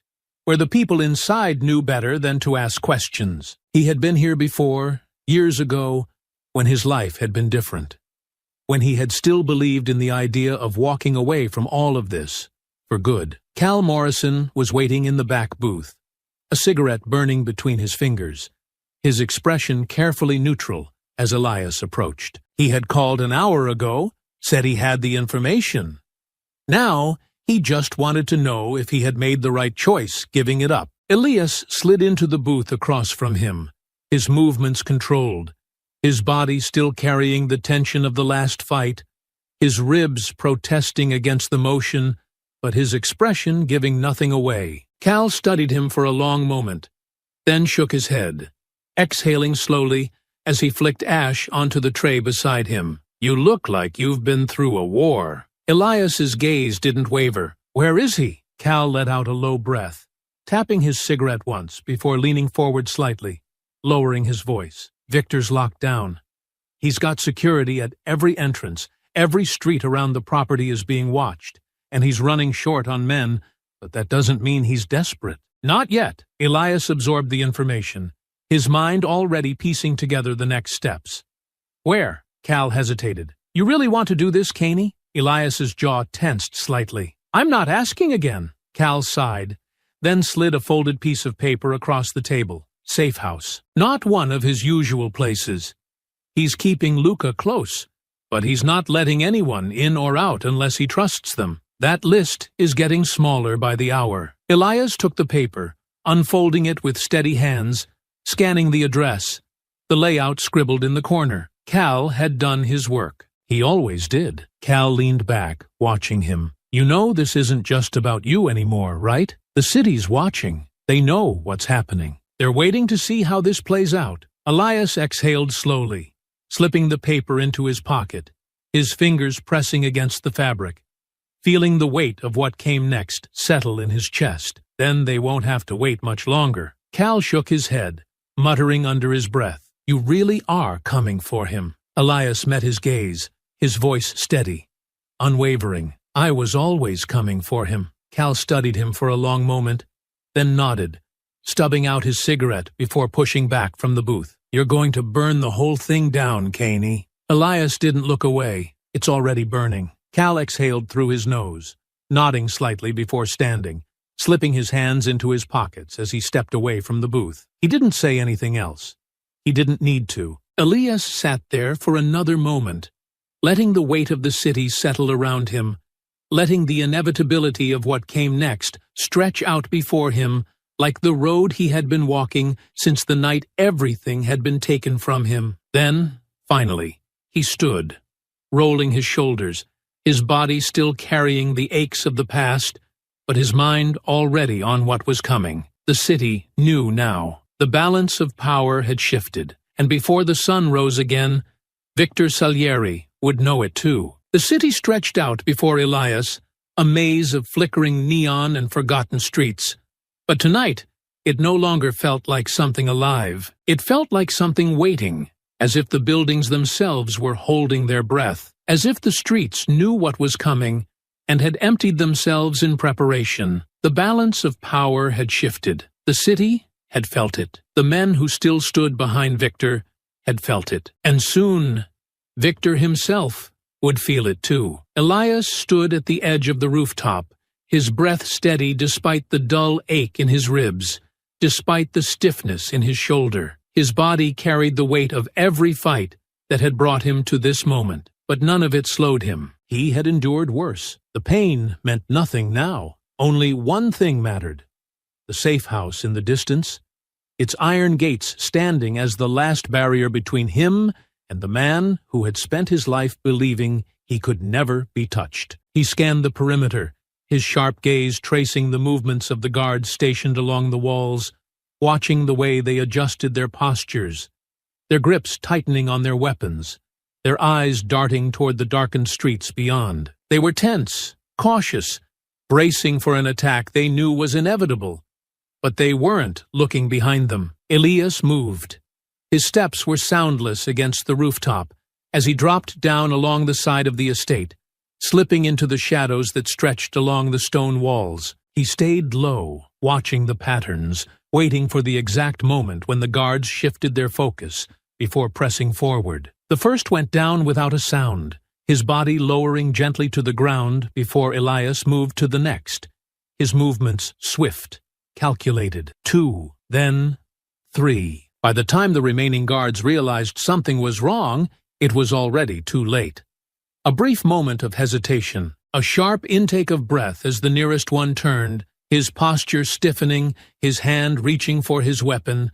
But Elias was already moving, cutting through the space between them before the man could react, disarming him with a single fluid motion. The others barely had time to register what had happened before Elias pressed forward, forcing them back, overwhelming them before they had the chance to call for reinforcements. The struggle was brief. They were trained, but they weren't ready for him. Elias exhaled, his breath steady as he adjusted his grip on his weapon, stepping past the fallen, moving toward the heavy doors of the estate. Inside, Victor was waiting. This wasn't about revenge. Not yet. Luca was still out of reach, still hidden, but Victor was the only man who could tell him where. Elias inhaled once, rolling his shoulders, ignoring the sting in his ribs as he pressed forward. The hunt was almost over, and there was nowhere left to run. The estate was dead quiet, the weight of the night pressing into every inch of the space. The air carried a stillness that came when power had already shifted, when the last defenses had fallen, when the man sitting in his office had no one left to call, no one left to command. The walls of Victor Salieri's kingdom were closing in, and for the first time in decades, he wasn't the one in control. Elias stepped into the office, the doors swinging open with deliberate force, his presence filling the room before his voice ever had to. The dim glow of the chandelier cast flickering shadows against the bookshelves, the heavy scent of cigar smoke and aged whiskey clinging to the air, the glass of untouched liquor sitting near Victor's elbow like some final attempt at maintaining composure. Victor didn't stand, didn't move, didn't reach for a weapon. He just sat there, his fingers lightly pressed together, watching Elias with the expression of a man who had long since prepared himself for this moment. But Elias had seen it too many times before. The careful mask of indifference, the measured stillness, the illusion of control stretched thin over the first cracks of fear. Elias stopped in front of the desk, his gaze cold, his voice sharper than steel. "Where is he?" Victor exhaled slowly, tilting his head, his tone smooth, too smooth. "And what happens if I tell you?" Elias's grip tightened just slightly, the tension rolling through his shoulders, the exhaustion in his body giving way to something far heavier. "Where is he?" Victor let out a small chuckle, shaking his head. "You think this ends with Luca? You think after everything, you just walk away?" Elias didn't move. Victor's smile was thin, knowing. "No, it doesn't." The words barely had time to settle before Elias moved. His fist crashed into Victor's jaw, the force of the impact snapping his head to the side, his chair tilting slightly from the weight of the blow. Victor let out a sharp breath, his hand reaching for the edge of the desk, his composure faltering for just a second before he steadied himself, shaking his head, blinking through the daze. Elias didn't give him time to recover. His hand shot forward, grabbing the whiskey glass and hurling it against the far wall, the shattering sound cutting through the air, the scent of liquor spilling into the space. Victor barely flinched, but Elias saw the flicker in his eyes, the recognition, the understanding that this wasn't a conversation anymore. This was an ultimatum. Elias leaned in, his hands pressing against the desk, his voice low, steady. "You sent your men after me. You put a price on my head. You watched as I cut through everything between me and your son. And now, you're sitting here, acting like you still have a choice. But let me make this clear, Victor." His voice dropped further, the room tightening around them. "You do not." Victor exhaled, the amusement fading just slightly from his face. "You're already gone, aren't you?" Elias's jaw tensed, his breath steady. Victor let out a slow, tired breath, shaking his head. "I knew what you'd do the second Luca took from you. I knew how far you'd go. I still tried to stop it. His voice lowered, almost thoughtful. And you know why? Elias didn't answer. Victor licked the blood from his lip, staring at him. Because I still thought I could win. Elias grabbed the edge of the desk and flipped it. The heavy wood crashed against the floor, papers scattering, the whiskey bottle shattering on impact. Victor barely had time to push himself back before Elias grabbed him, yanking him from the chair, slamming him against the wall with a force that rattled the paintings hanging beside them. Victor let out a breathless grunt, his body going rigid as Elias pressed him into the surface. His arm locked against his throat, his voice no longer carrying any patience. "Where is he?" Victor coughed, his breath uneven, his hands gripping Elias's wrist, trying to pry himself free. But Elias didn't budge. "You think hurting me will get you what you want?" Victor rasped, his voice strained, but still holding that edge of defiance, still trying to hold on to whatever was left of the power he had once wielded. Elias slammed him back against the wall, harder this time, his voice quiet, deliberate. "No, but I'll break everything you have left." Victor's breath caught just slightly, his body tensing at the weight behind the words. Elias leaned in, his voice barely above a whisper. "I will burn every last piece of your empire. I will rip apart everything you have built. I will make sure that when I'm done, there won't be a single soul left willing to stand in your shadow. You will not just lose Luca. You will lose everything." The silence between them stretched, thick and suffocating. Then Victor exhaled. His shoulders slumped just slightly, the last of his resistance unraveling beneath the weight of inevitability. "The docks," he muttered, his voice hoarse. "Warehouse 17. Elias held him there for another moment, making sure, waiting, reading the shift in his posture, the resignation settling into his features. There was no lie in it, no trap, just the truth. Elias released him, stepping back as Victor slumped against the wall, running a hand over his bruised jaw, inhaling sharply through his nose. Elias turned, moving toward the door, his body still tight with the remnants of the fight, his mind already moving to the next step. Victor's voice stopped him. "You know they're ready for you." Elias paused. Victor exhaled, shaking his head, his voice lower, almost quiet now. "It won't matter." Elias didn't answer. He stepped through the doorway, into the waiting dark, the docks, the final stretch. Luca had run out of places to hide, and before the night was over,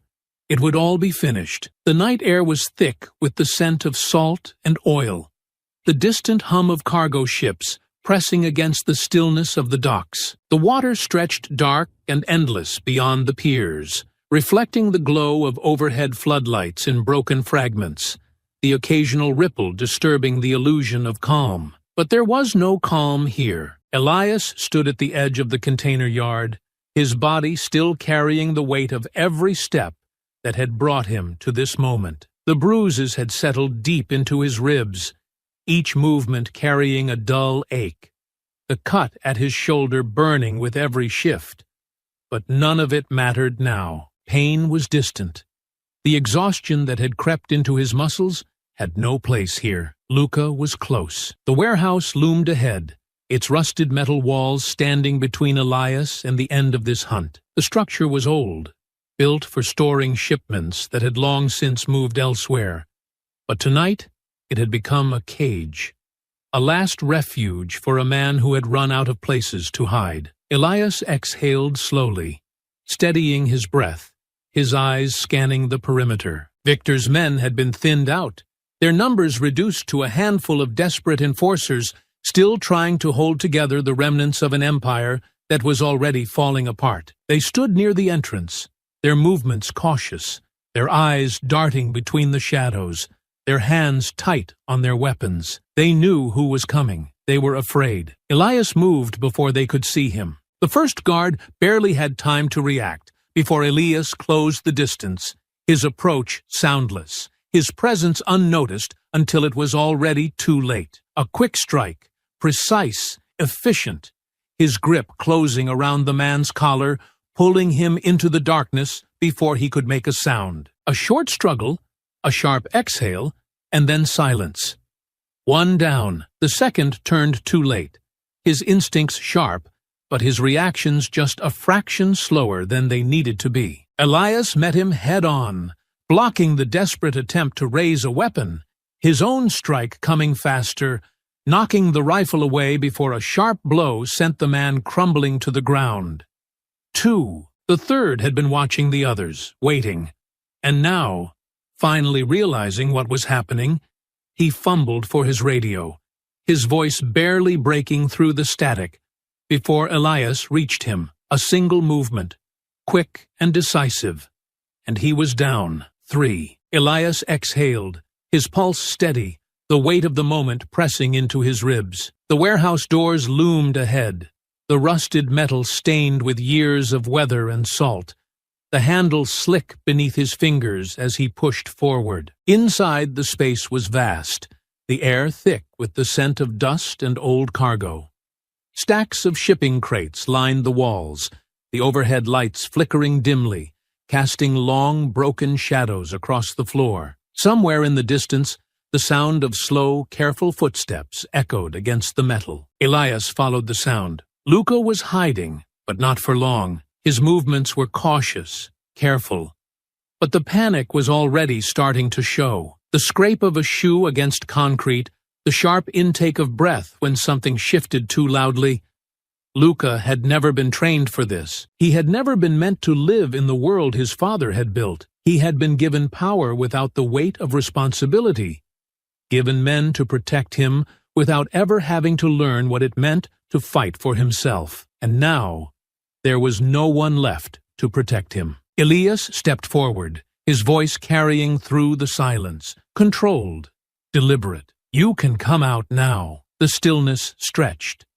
Then a voice, shaken, unsteady, forced into something resembling control. "You don't have to do this." Elias didn't respond immediately. He let the words settle.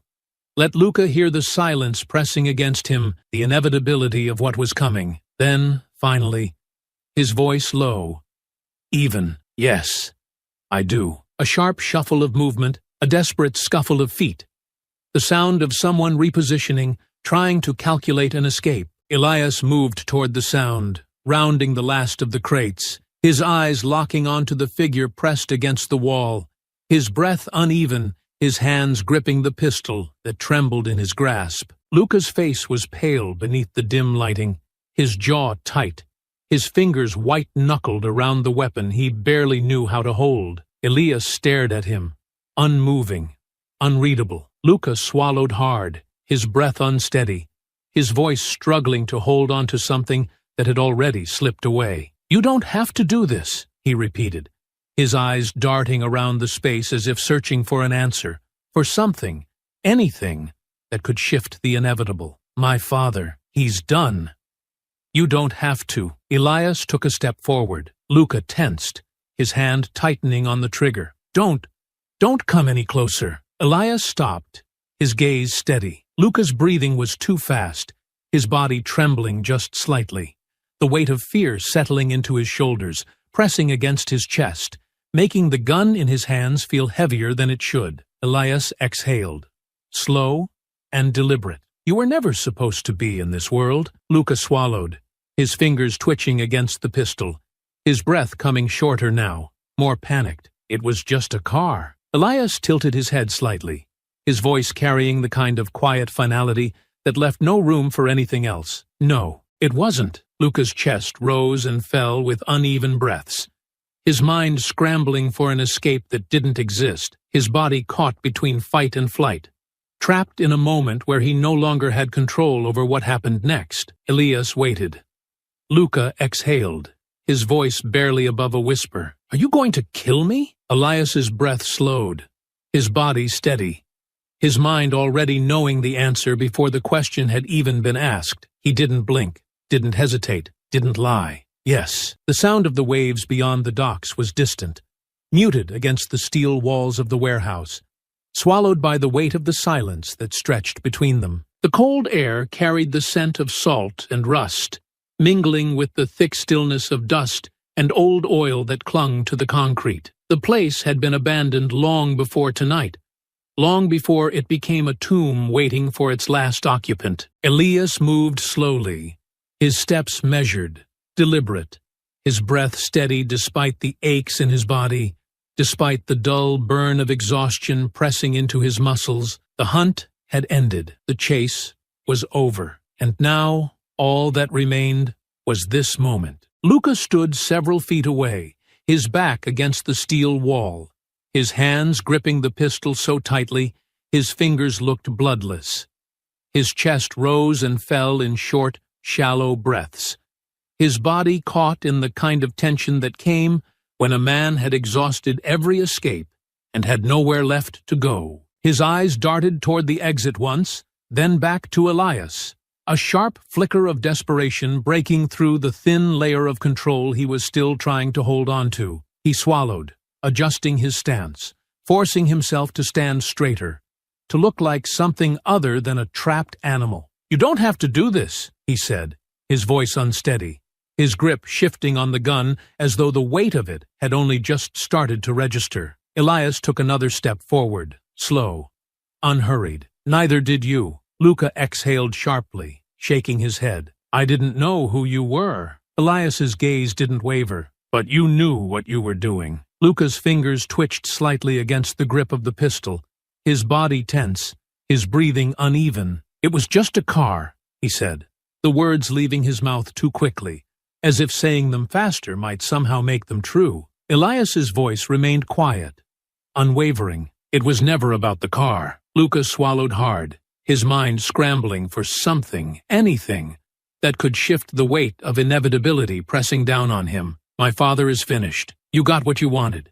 You don't have to do this." Elias took another step forward. "Your father isn't the one who walked into my home." Luca's breath hitched, his body locking in place. Elias could see it in his posture, the sharp rise and fall of his chest, the way his pulse hammered in his throat, the way his grip on the gun was too tight, too rigid, his stance off balance, his weight uneven. He had never been trained for this. He had spent his life hiding behind men stronger than him, behind his father's name, behind the power that had been given to him rather than earned. But there was no one left to stand between him and the consequence of his choices. "You think this is justice?" Luca asked, his voice fraying at the edges, trying to grasp at something that was already gone. Elias exhaled slowly. "No. Justice would have stopped you before you ever stepped through my door." Luca clenched his jaw, his hand tightening on the pistol, his breath sharp, uneven. "Then what is this?" Elias took one more step, close enough now that he could see the sweat forming along Luca's brow, the fear settling into his shoulders, pressing into his ribs, stealing the last of whatever resolve he had left. "This is what happens next." Luca's fingers twitched, his body reacting before his mind could catch up, the gun jerking upward, the motion sloppy, rushed, desperate. Elias moved before he could fire, his arm cutting through the space between them, knocking the weapon aside, his other hand gripping Luca's wrist, twisting sharply. The pistol clattered to the floor, skidding across the concrete, lost to the dark. Luca stumbled back, his breath coming in short, panicked gasps, his hands raised slightly, shaking, his entire body caught between fight and flight, with nowhere left to run. "Please!" Elias didn't hesitate. The strike came fast, precise, a single blow to the ribs that sent Luca staggering, his breath leaving him in a sharp, broken gasp. Another strike followed, controlled, efficient, forcing him to his knees, his body curling inward, his hands weakly pressing against the concrete as if trying to steady himself. Elias exhaled slowly, rolling his shoulder, stepping forward, standing over him, watching as the last fragments of defiance drained from his face, leaving only fear behind. Luca looked up at him, his breath uneven, his hands pressing against the cold floor, his voice barely above a whisper. "You don't have to do this." Elias's voice was quiet. "Certain, I already did." The final movement was swift, deliberate. A single, precise strike. No anger, no hesitation, no need for anything more. The silence that followed was absolute. Elias stepped back, inhaling deeply, letting the moment settle, the ache in his ribs, the weight of exhaustion, the dull, lingering pain from every fight leading to this moment. All of it was there, but none of it mattered now. The hunt was over. Elias exhaled slowly, his breath steady, his pulse even. He turned toward the exit, stepping out into the night, leaving the empty warehouse behind, leaving the past behind, leaving the name Luca Salieri as nothing more than another whispered story in a city that had already started to move on. The docks were quiet now. The world outside had already continued turning, as it always did, as it always would. But Elias Caney had left his mark, and the city would never forget it. The night air was thick with salt, and the distant hum of cargo ships shifting in the water. But to Elias, the world had gone silent. The weight of what had been done had already settled into his bones, the ache of every step pressing into his muscles as he walked away from the warehouse, leaving behind the final remnant of the life that had set all of this into motion. The city would feel it soon. The weight of Luca Salieri's absence would ripple through the underworld like a stone thrown into still water. The power that once seemed untouchable, fracturing under the pressure of something inevitable. Victor had spent his life building an empire, had controlled the streets with the careful balance of wealth, violence, and fear. But tonight, that balance had been shattered, and soon there would be nothing left. Elias exhaled, the pain in his ribs sharpening with the motion, the exhaustion pressing against the edges of his vision as he moved through the empty space between the shipping containers. The fight had taken its toll. The war had carved into him deeper than he wanted to acknowledge. But there was still one last thing left to finish. The low roar of an approaching engine cut through the silence, tires screeching against asphalt as a black sedan skidded to a stop just beyond the edge of the docks. Elias kept walking, his pace slow, deliberate, his body coiled, his mind already preparing for what was next. The car door swung open, heavy boots hitting the ground, and then, "Caney!" the voice carried through the night. Deep, raw, filled with something just beneath the surface that was not yet grief, but close.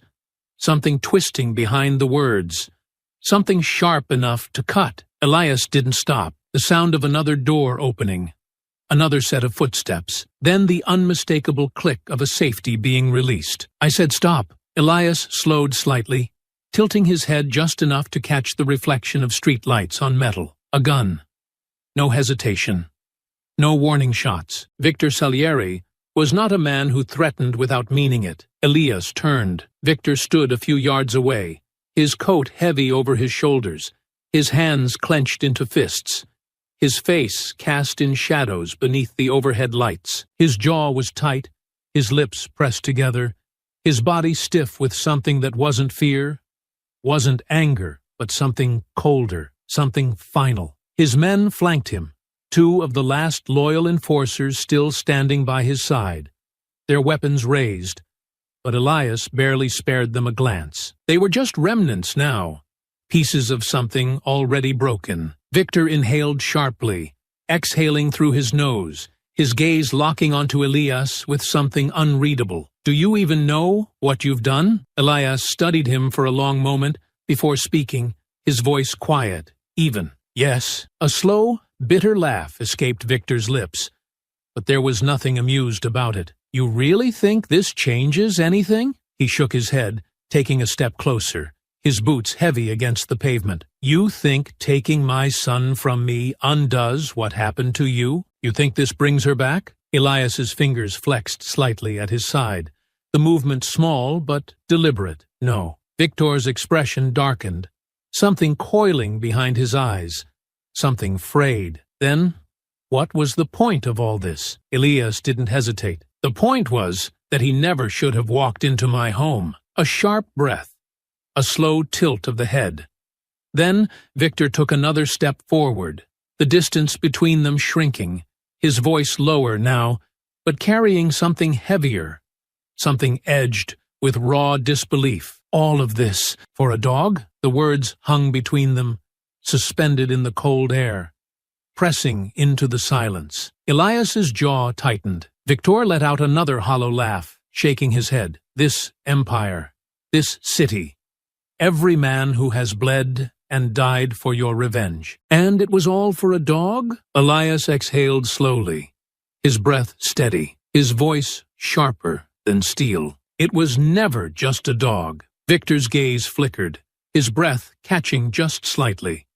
But he recovered fast, his expression twisting into something harder, something built from decades of power, of control, of knowing how to manipulate men into thinking they owed him their loyalty. You're a fool, Caney. You think you're different from the rest of us? You think you're not the same man you were before all of this? Elias didn't move, didn't react, didn't blink. Victor's voice dropped lower, quieter, almost thoughtful. You killed my son. The words came like a hammer against stone. Elias didn't look away. Yes, Victor exhaled through his nose.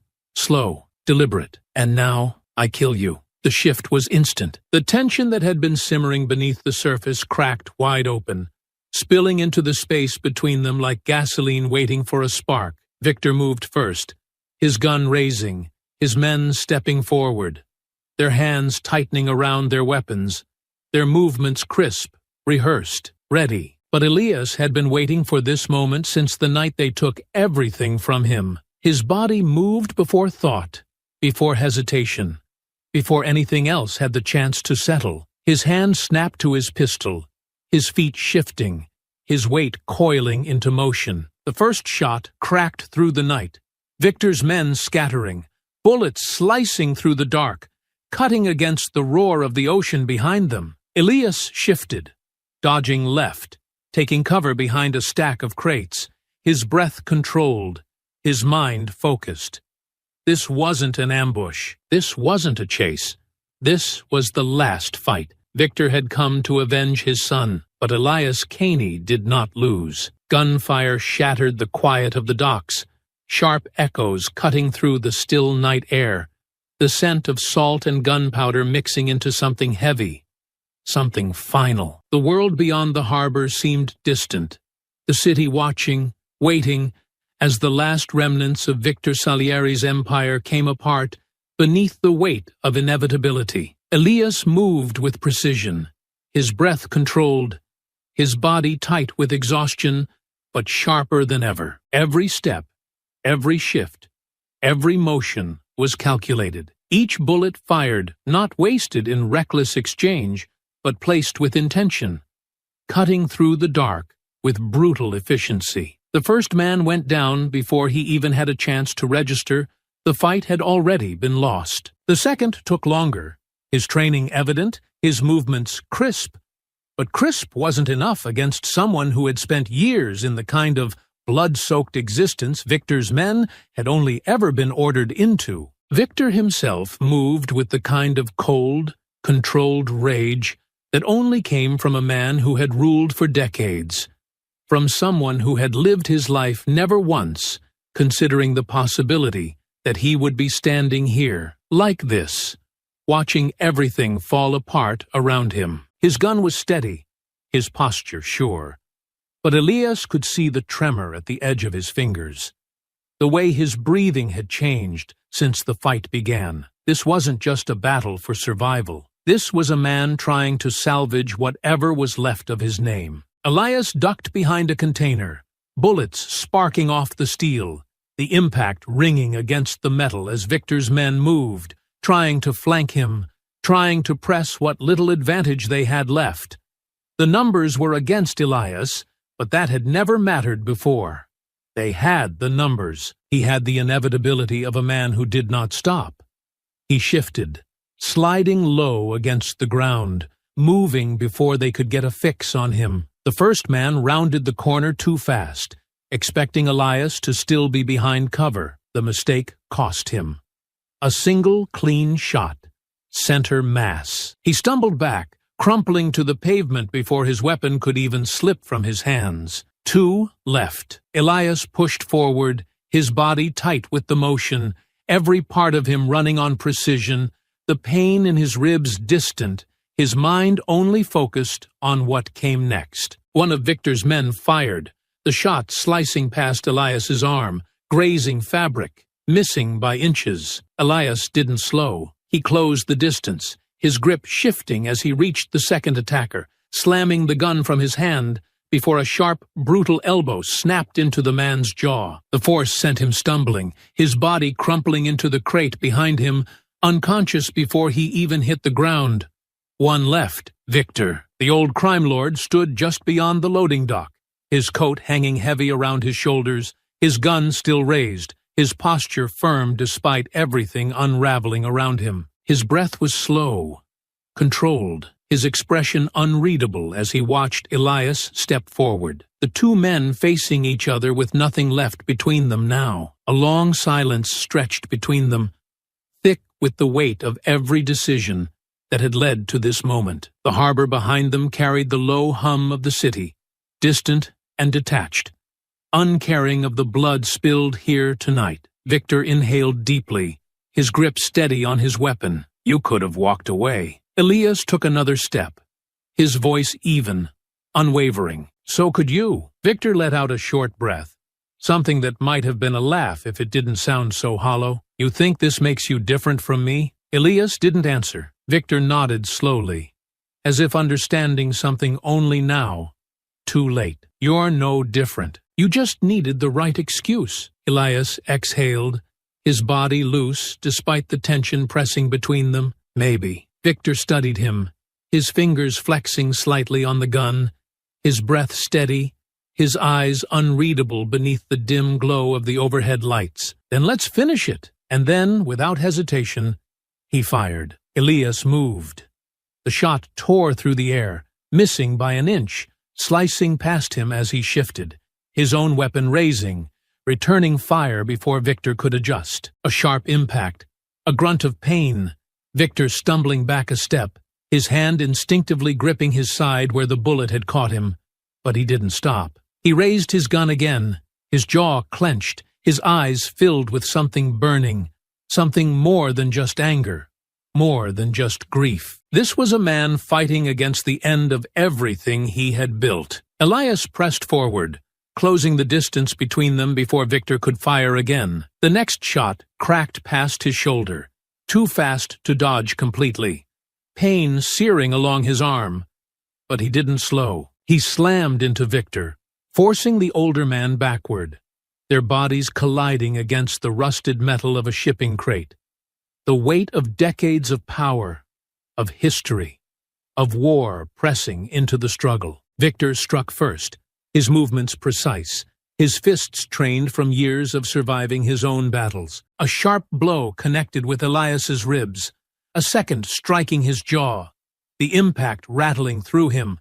But he absorbed it, pushing back, twisting Victor's wrist before the gun slipped from his fingers, clattering onto the pavement. Neither reached for it. This wasn't about guns anymore. Elias drove his knee into Victor's side, sending him stumbling back. Victor recovered fast, faster than a man his age should, his body moving like a fighter who had spent his life knowing that survival meant never giving up the ground beneath his feet. He lunged, his fists cutting through the air, his strikes practiced, brutal. Elias blocked the first, absorbed the second, then countered, his elbow catching Victor's ribs, the force enough to stagger him. But Victor didn't stop. He pressed forward, his weight slamming into Elias, driving them both toward the edge of the dock, the cold night air pressing against them as the city loomed beyond. For a long moment, neither spoke, their breaths heavy, their bodies locked in a struggle neither could afford to lose. Then Victor exhaled, his voice lower now, quieter. You killed my son. Elias's grip tightened. He killed my wife's. Victor's breath hitched just slightly, his expression darkening, his hands pressing against Elias's, the last remnants of his strength coiling into one final effort. Then I guess we both lose. The fight wasn't over. Not yet, but soon, very soon. The night pressed in around them, the silence of the docks stretching out between the sounds of their ragged breaths, the slow drip of blood against concrete, the hum of the city beyond. The weight of the fight hung heavy in the air. A final reckoning between two men who had spent their lives walking a path that could only ever end like this. Elias tightened his grip around Victor's wrist, feeling the last remnants of the old man's strength coiled beneath his fingers, the stubborn resistance of a man who refused to let go, who had built himself into something untouchable, only to find, in the end, that no one was untouchable. They stood near the edge of the dock, the black water shifting below them, reflecting the dim glow of streetlights that flickered overhead, the world shrinking down to this one final moment. Victor exhaled sharply, his breath uneven, his body tight with pain, but his eyes still filled with something unrelenting, something that refused to die quietly. "You've torn everything apart," he rasped, his voice edged with exhaustion, his lips stained with the taste of blood. "For what?" Elias didn't answer immediately. He studied the man before him, the deep lines in his face, the sharp intelligence in his gaze, the slow realization creeping into his expression that there was no more power left to wield, no more men to command, no more moves left to play. "For her," Victor let out a slow breath, shaking his head, a bitter, hollow chuckle escaping past his lips. "You think she'd be proud of you for this?" Elias's jaw tightened, his grip steady despite the pain creeping into his own body, the deep ache of every fight, every wound, every scar pressing into his ribs, settling into his bones. "No," he admitted, his voice quiet, even. "But I never did this for pride." Victor's gaze flickered, something shifting in his posture, something unreadable pressing into the space between them. Then his fingers curled into a fist. The move was fast, a sharp, desperate strike aimed at Elias's ribs, a final surge of effort, one last attempt to seize control before the inevitable crash down. But Elias had seen it before it happened, had already moved before Victor's body could fully commit, his arm twisting, his grip shifting, his weight pressing forward, forcing Victor back. Victor's boot skidded against the concrete, his balance slipping for half a second, just enough, just the space Elias needed. And then the moment broke. Elias moved. The strike came quick, precise, brutal. A sharp twist, a shift of weight, Victor's body jerking, staggering back, his breath catching in his throat as he felt it, felt the inevitability settle into his ribs, the understanding creeping into his mind. Before his body even reacted, his knees buckled. Elias let go. Victor stumbled, his back hitting the rusted metal of a cargo container before he collapsed against it. His breath shallow, his strength draining, his fingers pressing against the wound that had already decided the outcome of the night. Blood seeped between his fingers, staining his coat, pooling beneath him in slow, spreading rivulets. The fight was over. The empire was finished. Victor exhaled, his body sagging against the cold steel behind him, his head tilting slightly as he looked up at Elias, his eyes carrying something quieter now, something stripped bare of the weight of power, of legacy, of everything that had defined him. He had ruled for decades, had crushed men under his heel, had built an empire from nothing and shaped it into something untouchable.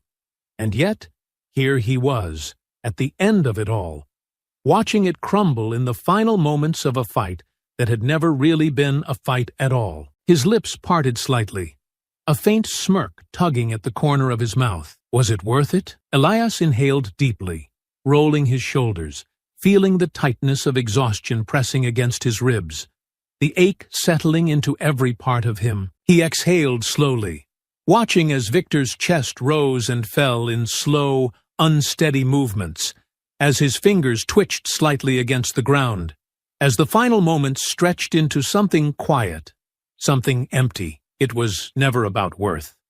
Elias murmured, "It was about making sure he never did it to anyone else." Victor chuckled weakly, shaking his head, his breath uneven. "You think you changed anything?" Elias tilted his head slightly, his expression unreadable. "No, but I ended something." Victor exhaled one last time, the breath leaving his lungs in a slow, resigned motion, his body finally stilling, the weight of everything that had ever defined him slipping away into the cold night air. And just like that, Victor Salieri was gone. Elias stood there for a long moment, listening to the quiet, feeling the absence of something that had once been so large, so immovable, now reduced to nothing more than an echo in the dark. The city would feel this. The underworld would shift, fracture, realign itself in the aftermath of what had been done tonight. Some would fight for the remnants of what Victor left behind.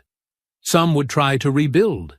Some would fall into the vacuum that had been created, but none of it mattered. Not to Elias. Not anymore. He turned, stepping away from the dock, his breath steady despite the pain, his body carrying the weight of everything but his mind already drifting elsewhere. Tomorrow, the world would move on.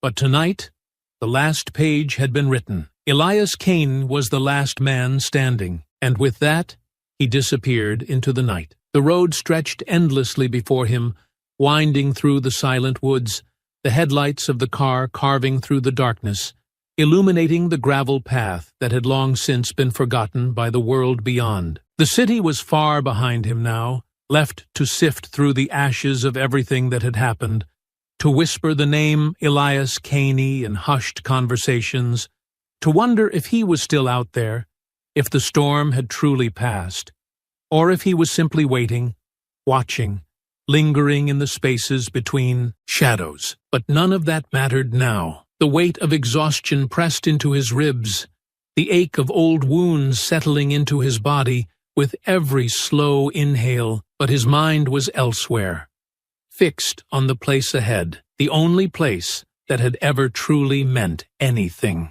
The cabin stood where it always had, untouched by time, nestled deep in the heart of the trees, its wooden frame weathered but strong, its presence carrying the quiet stillness of something sacred, something unshaken by the world beyond. The air was cold, crisp with the scent of pine and damp earth, the whisper of the wind rustling through the branches overhead, the only sound that filled the emptiness. Elias stepped out of the car, his breath visible in the night air, his fingers flexing slightly against the weight of exhaustion pressing into his limbs. His movements were slower now, deliberate, every step carrying the heaviness of a man who had finally reached the end of a road he had never wanted to walk. The grave was still there, just behind the cabin, where the trees stretched high above, where the world felt quieter, where the past had been laid to rest beneath the earth. He approached slowly, his gaze settling on the weathered headstone,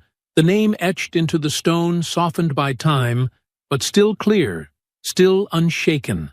Lillian Kane. His breath hitched slightly, his fingers grazing the top of the stone, his body stilling as the weight of everything pressed into his chest, the memories unraveling in slow, quiet waves. He had spent so long running from this place, from the life that had been taken from him, from the echoes of what once was, but now, standing here, everything else felt distant, irrelevant, stripped away until only this remained. The duffel bag beside him shifted slightly as he knelt, unzipping it with careful hands, his breath steady, his mind focused on the motion rather than the emotion pressing behind it. He reached inside, lifting the wrapped bundle, the weight in his arms feeling heavier than it should, heavier than anything else he had carried through the years. Gently, carefully, he laid the dog beside her. The grave had already been prepared.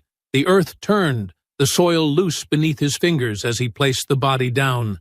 The final piece of what had been taken from him, finally given the rest it deserved. His hands lingered for a moment, his gaze tracing over the fur, the stillness, the absence of breath, the finality of it all pressing into his ribs, into his chest, into the spaces between his bones that had never quite healed. He exhaled slowly, reaching down, lifting the first handful of dirt, letting it slip between his fingers, feeling the weight of every moment that had led to this, feeling the silence press into him, feeling the world settle around him like a breath finally released.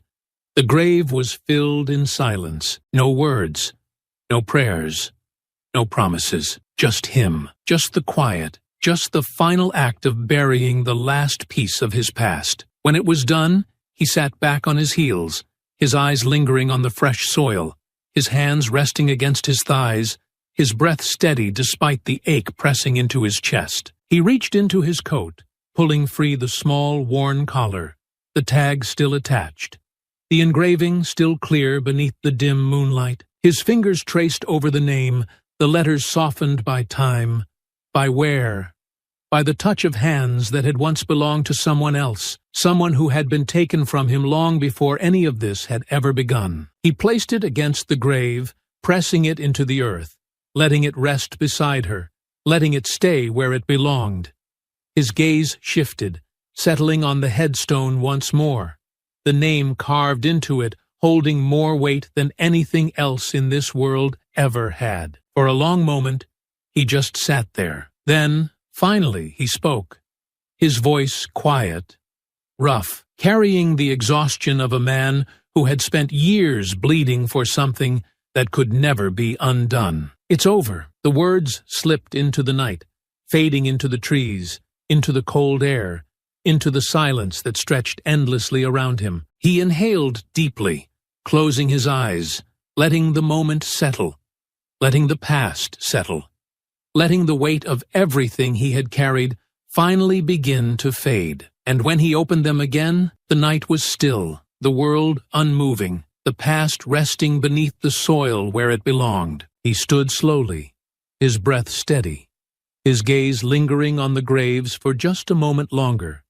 before he turned, stepping away, his body lighter than it had been in years, his footsteps soft against the earth. The cabin waited in the distance, the door still unlocked, the windows still carrying the warmth of a place that had once been home. The city would never forget him. His name would be whispered in alleyways, in the spaces between deals and betrayals, in the stories told by men who had seen what he had done and what it had cost. But Elias Kane was done. And as he disappeared into the dark, stepping through the door of the cabin, leaving the past behind where it belonged, the world outside moved on without him. For the first time in years, he let it. I hope you enjoyed that story.